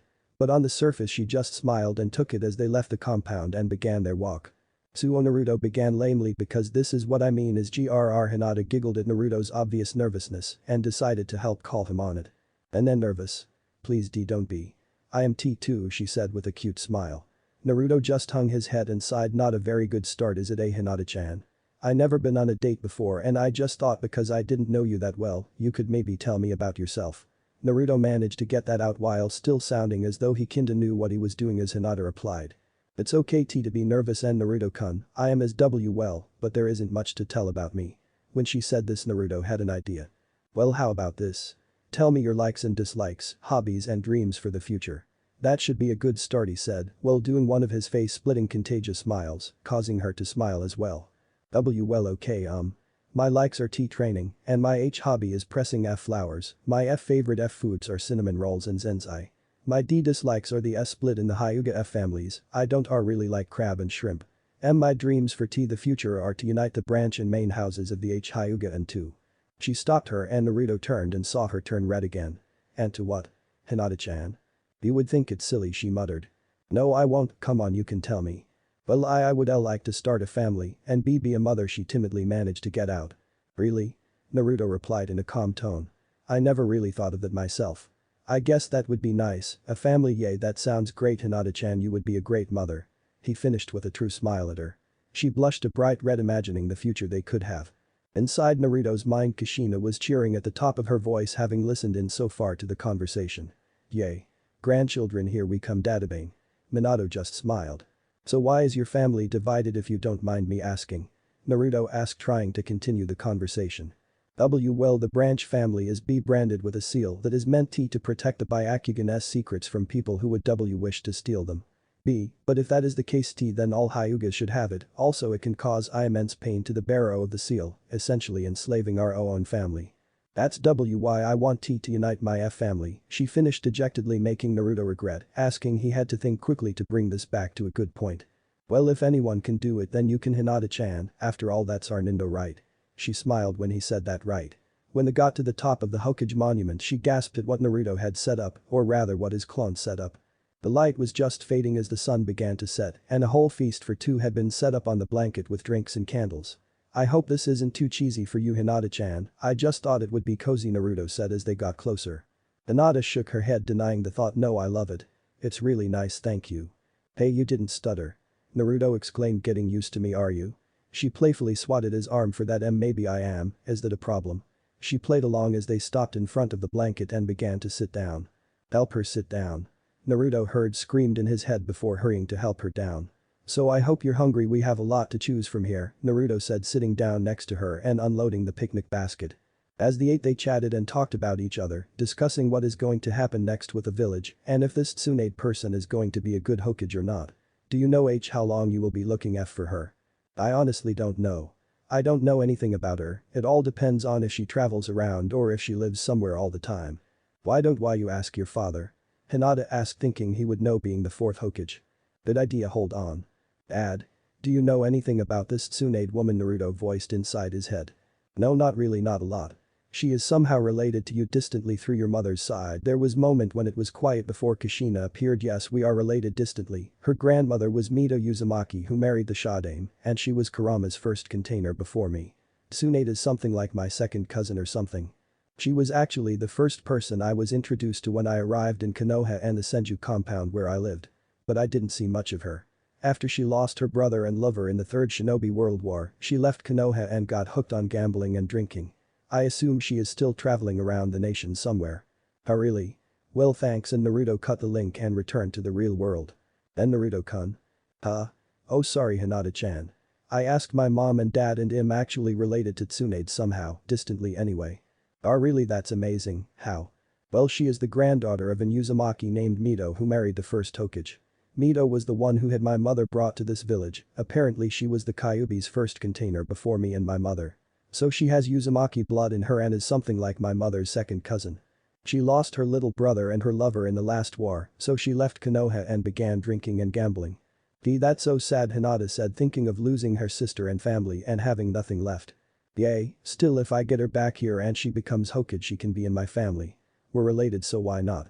I'm sure that would be wonderful and Naruto-kun. They continued the rest of the night talking of small things and joking with each other. Hinata was hardly stuttering anymore and Naruto was trying to make her feel as comfortable as possible to keep it that way. After a while as the sun began to set they ended up getting closer together and at some point Naruto leant back onto a tree and Hinata leant into his chest while sitting between his legs. They ate there in a comfortable silence watching the last pieces of light disappear from the sky and the village below light up in the night before moving back over to see to some desserts for them both. Naruto looked down at the village and wondered what life would be like after he came back from finding Tsunade, it must have shown on his face because Hinata spoke up Naruto-kun is something wrong. No at least not yet anyway. What do you think will happen when Gigi announces who my parents are while I'm away Hinata-chan? You think they will believe it? Of course they will Naruto-kun, if the Hokage says so they should believe it. Who would think of calling the Hokage a liar? By the time you get back it will have sunk in enough and people will just begin to treat you a lot nicer, no matter what happens I'll still be by your side, Naruto smiled as she cheered him up thanks Hinata-chan, you know just what to say to make me smile again huh? She turned red at this well I just said what I thought Naruto laughed now and there's the stutter again I kinda find that cutie realized what he said and turned as red as Hinata had of the comment. He said him cute. Anyway, it almost 10. We should head back now, I don't really want to have your dad mad at me after our first date. Naruto said as he made to stand up. Hinata looked upset that it had to end but took the proffered hand anyway and let herself be hoisted up onto her feet. They began to trek back down the way they had come and Hinata in a moment of boldness latched onto Naruto's arm.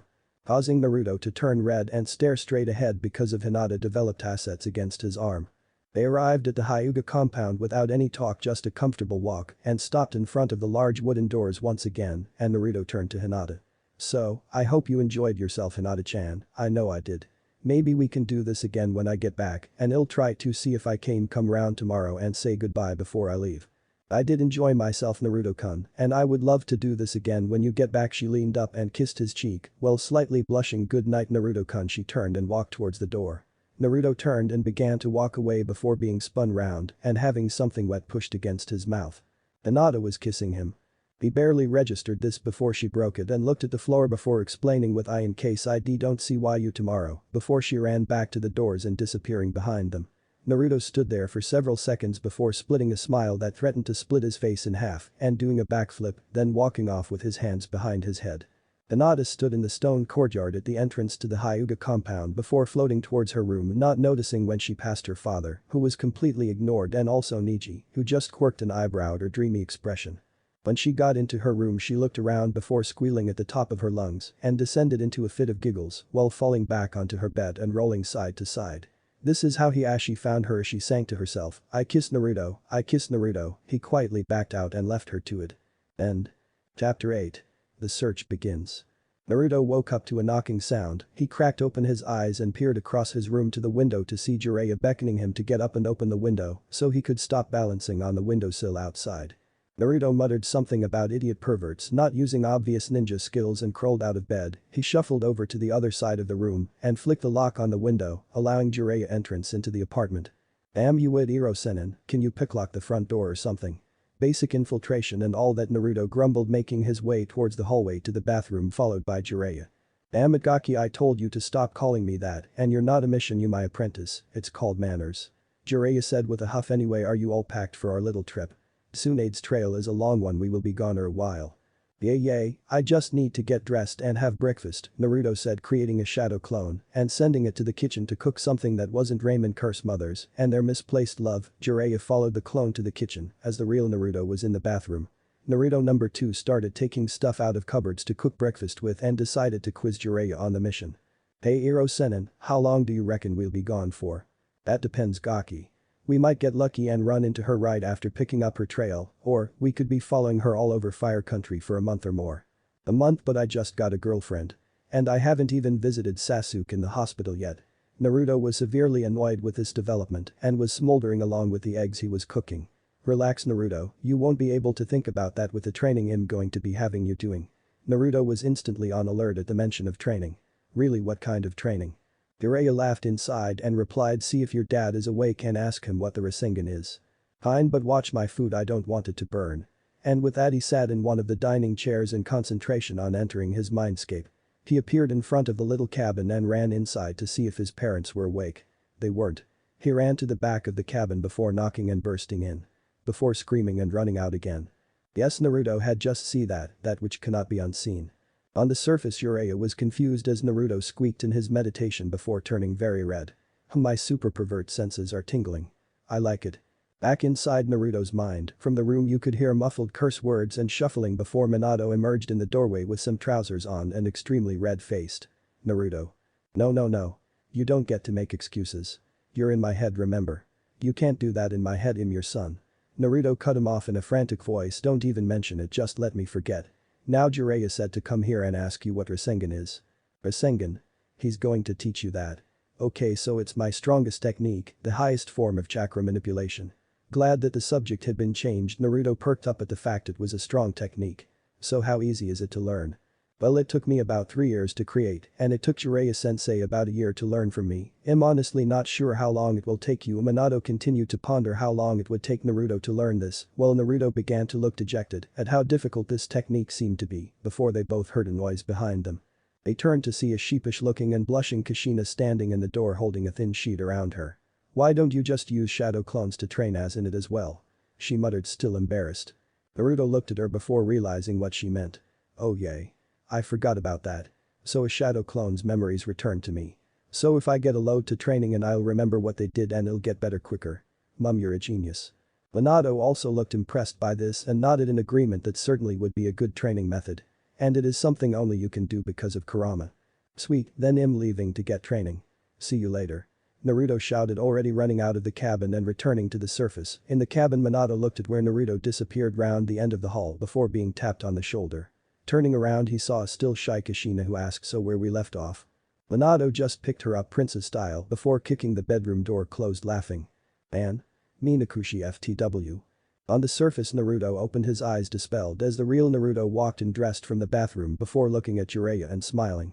"Rasengan," he said. "Rasengan," Jiraiya said back with a smile. "Carefully, Hirosenin, if you start actually training me properly, I might start calling you sensei," Naruto quipped with a smile digging into his breakfast, causing Jiraiya to scowl and mutter "Brad" under his breath. He then noticed Naruto's new ninja outfit. He had obviously gone out and bought the orange shirt and probably a lot more, over that was a black jacket with kunai holders sewn into the inside. Normal blue ninja pants with tape around his right leg to hold his kunai pouch along with an equipment pouch on his waist. Taped ankles and black ninja sandals adorned his feet, giving him some support. "I like the new outfit." "I recognize the jacket," Jiraiya complimented. "I think your dad wore it once or twice."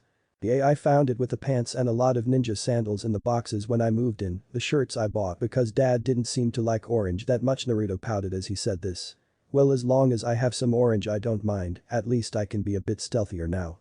"Agreed, I quite like that look, maybe a certain Hyuga might like it as well," Jiraiya hinted. "Yeah, wait, how do you know about Hinata?"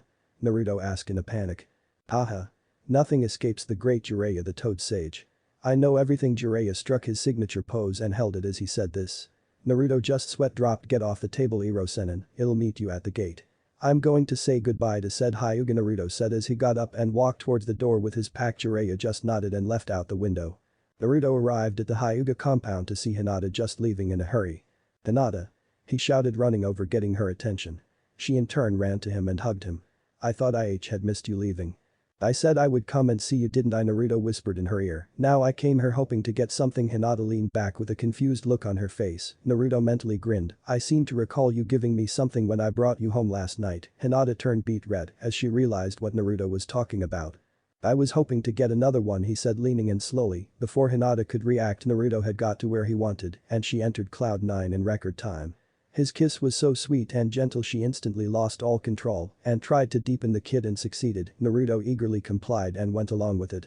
Someone cleared their throat behind them and they both detached their faces with a suction sound and looked around. Hinata eeped and buried her head in Naruto's shoulder, refusing to acknowledge that 5 people had just seen them sharing that deep kiss. Behind them stood Kurenai, Shino, Kiba, Sakura and Hiashi himself. Naruto just decided that a direct approach was best in this situation. Hello Hiashi-sama, Kurenai-sensei, guys. I assume from your actions Naruto-san you are leaving with Jiraiya-sama."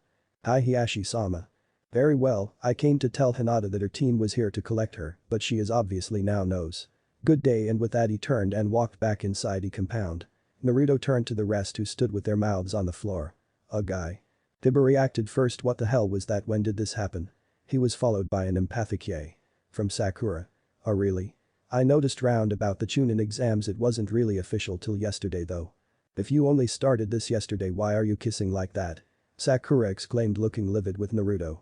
The reply didn't come from Naruto, but from Hinata, although it was a little muffled because she was still hiding in the crook of Naruto's shoulder. "Because I was saying goodbye. And what does it matter how I kiss my boyfriend?"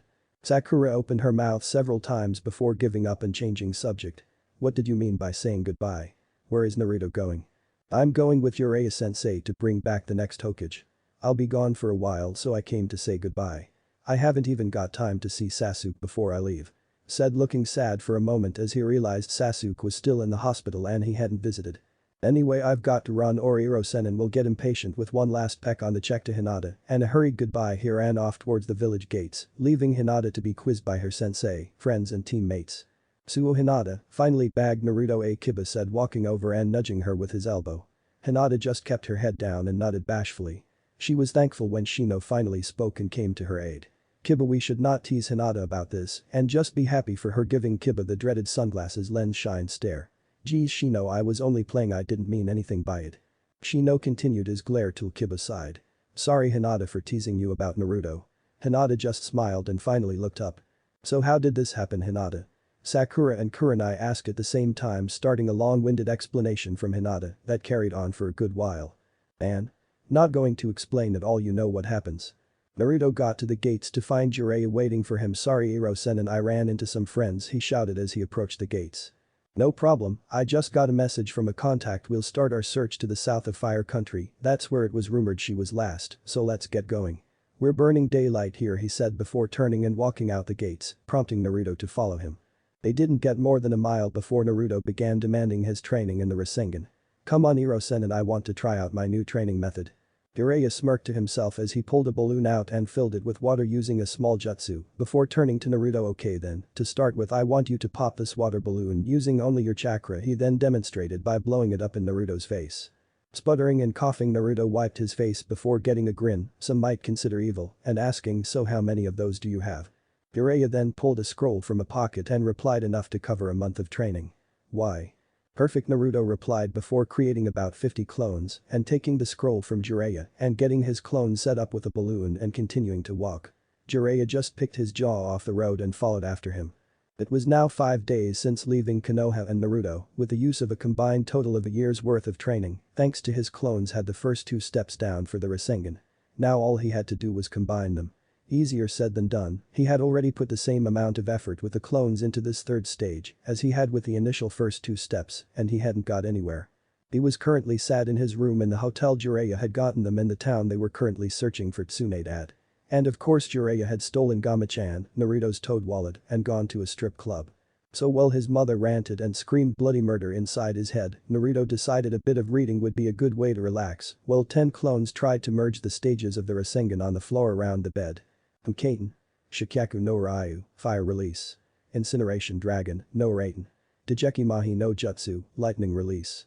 Shock Paralysis Technique. Again, no. Naruto was currently browsing his father's idea book that he had picked up to skim through whilst on his downtime in the evening of this mission, and was now browsing through the back end of the book and his father's later ideas towards the end of his life. Blood Clone Haluu Awats. This creates living container for a form of spirit or conscious entity or entities. This is it. He then concentrated on his mindscape and shouted, Dad. I found a way out for you and Mum. Maybe Kurama as well if he behaves. Oh, really? How? Minato said in excitement, standing up from his workout in the field in front of the cabin. You had the idea years ago, blood clones. It's right here in your idea book. Of course, how could I forget that?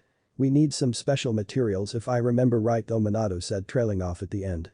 Yay, it says you need chakra wood, and if you are trying to resurrect someone specific, you need some of their DNA. Naruto paused a moment before smiling. Well, good thing I've left your room alone, I should be able to find something that's still got your DNA somewhere, but what the hell is chakra wood? Don't worry about the chakra wood because you can just send a message to the Sandaime and get a mission commission for a team to go and purchase it. It should be there for when we get back, Minato said in response before Kushina came out and joined in the conversation. Well, either way, I'm just glad we have a way out of your head now, Koichi. Naruto chuckled at that and bid his parents goodbye as he retreated from his mind and back into the hotel room. A while after, as he was browsing through the rest of his father's ideas journal, he was roused from it by a knock at the door. Thinking it was just Jiraiya too drunk to open the door himself, he prepared to shout the man into a coma. His shout died in his throat as he opened the door and 2 men in black cloaks stood in the doorway. Naruto Uzumaki? Asked the shorter of the 2. Who's asking? Naruto's replied in a defensive tone. Would you please come with us? It would save a lot of trouble on both our parts. Pat chance of that, Mr. Tall, dark and brooding, Naruto replied, narrowing his eyes at this now obvious threat.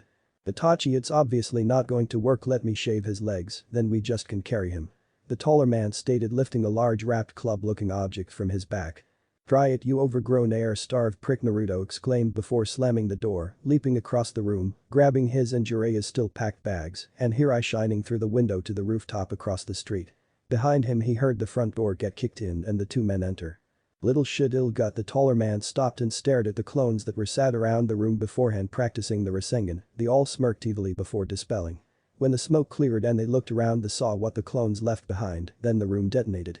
Naruto chuckled from across the street and praised his clones for utilizing his exploding tags in such a way. Buggers are getting smarter, he muttered to himself. That doesn't say much for you, no, does it, Naruto-kun? He froze at the voice behind him. He turned to see a slightly burned couple of men, the taller of which was glaring bloody murder at the blonde. I'm going to beat you to a pulp for that little stunt, you shit, he made to move towards Naruto before falling flat on his face and screaming in rage. Then a new voice echoed across the rooftop. Touch my student and you die, Jiraiya said in a deadly tone that proved he meant business. Kuchius. Gamaguchi Shibari, summoning. Toadmouth bind, success. Naruto noticed the one called Itachi look down, surprised to see the rooftop turn into a pink fleshy substance, before covering his expression with a mask of indifference before speaking. Kisum, we are out of time, let us leave, he said before black fire sprung up on the flesh around Kisum, freeing him before going out as the 2 men disappeared via suction. Jiraiya was tense for another moment in case it was a trick before relaxing and walking over to Naruto. "You alright?" he asked. "I'm fine, Hirosenin, just a bit shaken. Those guys were powerful." "Yes, and they are part of an organization that hunts down Jinchuriki like you. Kisame Hoshigaki and Itachi Uchiha. And before you ask, yes, he is Sasuke's older brother and the perpetrator behind the Uchiha massacre, so of course he is powerful." Naruto took all this information with narrowed eyes. Mini flashback no jutsu. The kill is certain, man. Mini flashback no jutsu kai. So that is the man responsible for Sasuke's attitude and goals in life, that who he wants to kill. "Naruto, you must promise never to try and engage in combat with anyone who wears that cloak on you own without me or several other high-rank shinobi with you." "You don't have to tell me twice," Sensei Naruto said with conviction, calling him sensei to show how serious he was about it. "But now as our hotel room has had some," he paused and looked at the raging inferno in the side of the hotel, "with people trying to put it out, minor remodeling issues, I think we should skip town for our own safety in more than one regard and make camp on the way to the next town." "Sure thing, Hirosenin," Naruto chirped as he picked up his pack as they made their way quickly out of town. "So where were you when all this went down then?" Naruto asked as they walked down the dirt road. Jiraiya panicked. "Well, you see. After a whole night of Naruto relaying his mother's angry rant in his head to Jiraiya outside, scaring the perverted sage almost half to death in the process, because he was away with a woman when the incident happened last night, they made it to the next town on the trail of Tsunade.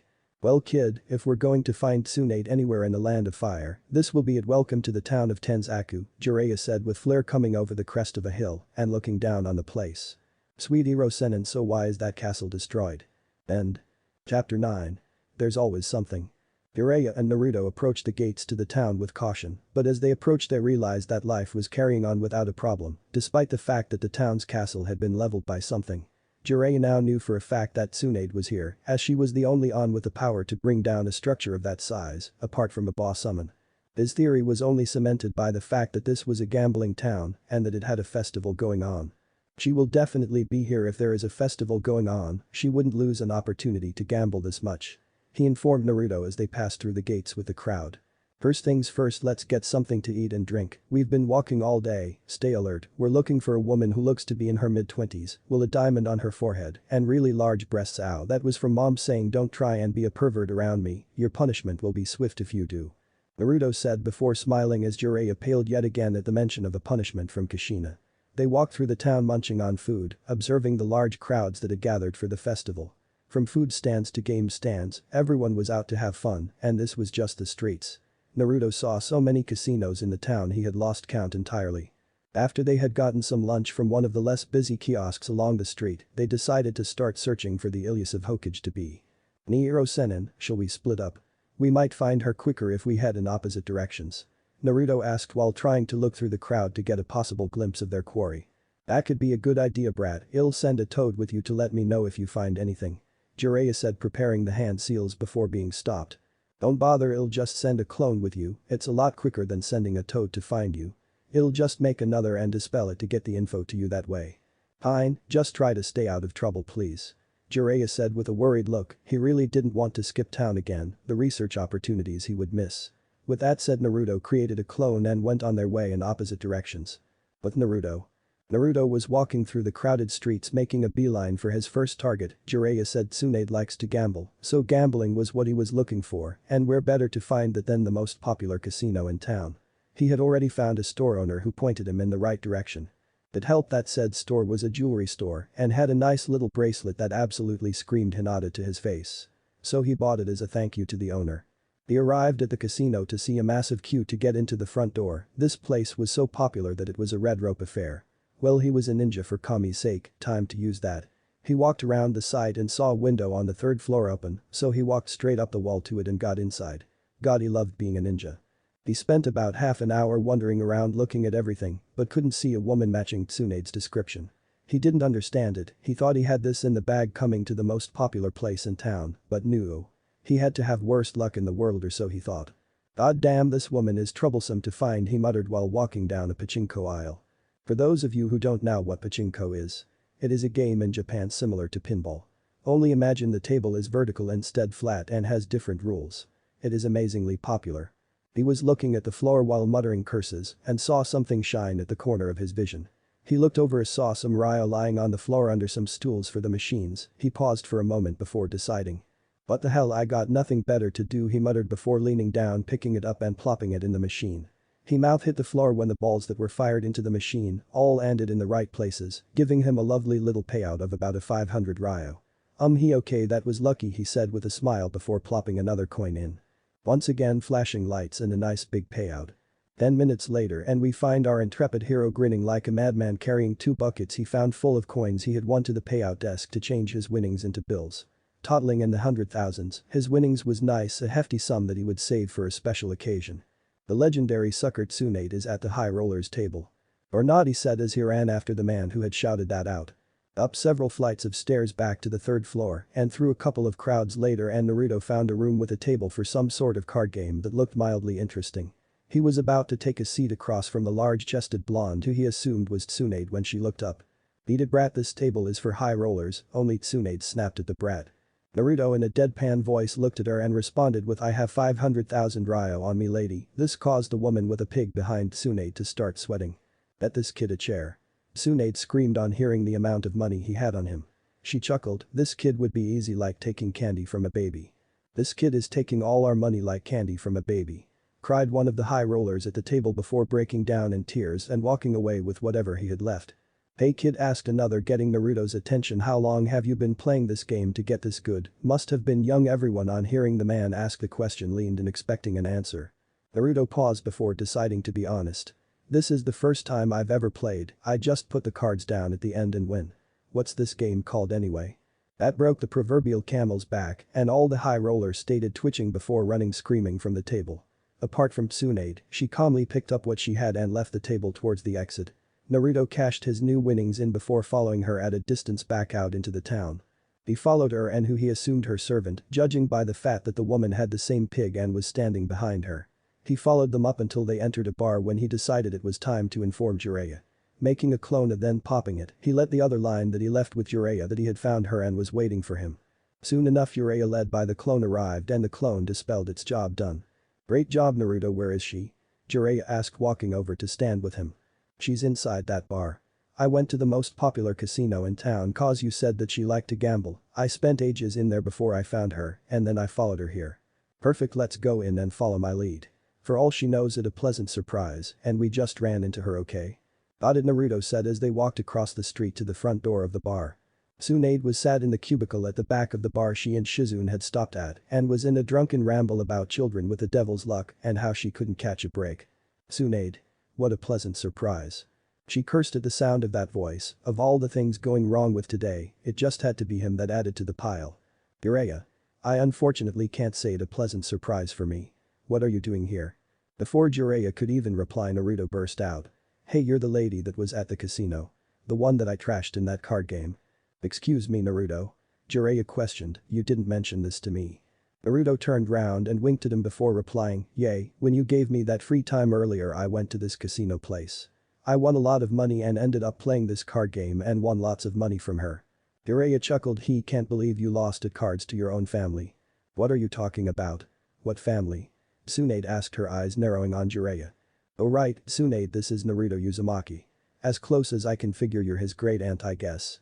Jiraiya finished on a question mark because he honestly couldn't figure out her exact relation to him. "Wait, so she's meant to be my auntie? But she's too young to be that old." Naruto exclaimed in disbelief. "I age well." Tsunade lied before Jiraiya could say anything. "So who exactly are you, kid?" Tsunade was actually curious. "I'm Naruto Uzumaki and my mother was Kushina Uzumaki. You met her when you were a teenager. She had bright red hair. Like your grandmother." Tsunade thought for a moment before replying. "Yes, I remember her. Didn't know we were related though. Small world, so where is she now?" Tsunade wanted to know if she really did have family back in Konoha. This would mean she made a mistake leaving so quickly. Well, it's kind of a long and confusing story. But the bottom line is she is dead and sealed inside me. Tsunade did a spit take at that. Cue lengthy explanation that you've heard before. Some time later Tsunade and Shizune sat in their seats slack-jawed and looking at Naruto as though he had grown a second head. "That's unbelievable," Shizune muttered under her breath, recovering her senses. Tsunade agreed. Tsunade sat there cursing her hastiness. If she had just held on and looked around herself, she would have found a girl who needed family just as much as her. But she had left too quickly and nobody had been there to look after Naruto. She decided to voice this. "I'm so sorry Naruto, maybe if I hadn't been so grief-stricken and looked around, I would have been there for your mother. I could have delivered you and maybe this wouldn't have all happened." She finished with a tear in her eye trying not to cry. "Don't worry about it Oba-chan. I've got a way to get her out of the seal that I'm going to do when we get back. So you don't have to beat yourself up," Naruto said with a smile trying to get her to stop crying. "Well you don't have to do it alone. I think that I'm long overdue for a visit home don't you think?" Shizune looked ecstatic to hear that they would be going back to Konoha. Almost too happy Jiraiya thought. "I think you should know though that Orochimaru approached me earlier today as well," Tsunade said before Jiraiya could even ask why Shizune seemed happy with her master's decision. "Ah," thought Jiraiya. On the outside, he just replied with "there's always something." "Care to explain?" She took a large swig of sake straight from the bottle before launching into her explanation. "Well whatever happened to him has rendered his arms useless." "That would be Hokage Jiji's doing." Naruto interrupted the Hibi team attack during the Chunin exam finals and Jiji gave up his legs to take away Hibi team's jutsu. Tsunade was surprised to hear this. "So sensei can't walk anymore?" And Jiraiya's nod she let out a breath and continued. "Well that sucks." "Yes it does. It's also one of the reasons for you coming back as well," Jiraiya continued. "We don't think there is a lot that can be done, but we're hoping the pain can at least be lessened." "Well we will see what I can do when we get back there then," Tsunade said finishing the depressing talk for the minute. "Now on to business. I still think that being Hokage is a fool's errand, so I guess that makes me a fool, but I will start by trying to get rid of one of our biggest problems. I asked Orochimaru to give me a week to think about his offer. I'm obviously not going to take it as I would like my loved ones to continue to rest in peace. I say we ambush him." Naruto perked up at this. "Yes." He exclaimed, "Revenge for Jiji here. We. Come." He stood up on his seat when he exclaimed this, only to get slapped on the head by Jiraiya, making him fall back in his seat clutching his new spot. "Calm down Naruto, if anyone is going to fighting in a week it won't be you," he said looking serious for the first time ever. "What do you mean I won't get to fight? I wanna hit that guy for what he did in the Chunin exams as well," our intrepid little hero declared with zeal. "You about 101 years too early for Orochimaru." Tsunade spoke. "If anything you will aid Shizune in dealing with Kabuto, Orochimaru's little helper." Naruto looked like someone had kicked his puppy at that. But I've got her ration." Jiraiya decided to head off Tsunade before she went off on one. "Technically you don't have her ration fully Naruto. It is a bloodline now so we don't know if it has any levels and such to it yet." "I bet you I have got all of the Hiraishin," Naruto replied back cockily and causing Tsunade to perk up. "I bet you say?" Tsunade asked Naruto causing Shizune to groan in desperation. "Tell you what Brad, I'll take that bet and if I win you have to give me all that money you won earlier at the casino," she said with an evil glint in her eye. "That money will pay off all my debts for before I become Hokage," she thought gleefully. "What would I get if I win?" Naruto asked out of curiosity. "You want to be Hokage right?" She got a nod in response. "Then it'll give you this necklace that belonged to the first Hokage. It can literally buy a mountain if you wanted it to because it is that valuable." Naruto looked at the necklace like it was a holy artifact and nodded enthusiastically at the prospect of owning such a valuable item. "Okay you're on. What are the rules?" "The only reference for techniques is your dad and you had right. Well then you can't ask him for help and must develop your own form of the Hiraishin," she said matter-of-factly. Naruto faltered for a minute before perking up. "Deal," he said calmly before running off to begin training. Jiraiya sighed and looked at Tsunade who was drooling at the thought of all the money she would win, or she could just be pissed drunk now. "I said it once already and I'll say it again. There's always something. And what if Naruto bloodline awakened by gods in Chunin exams, and thanks for watching my video till the end. If you enjoy this content then do consider subscribing to my channel and leave a like if you guys need the next part. Comment down and thanks for watching the video and see you guys next video.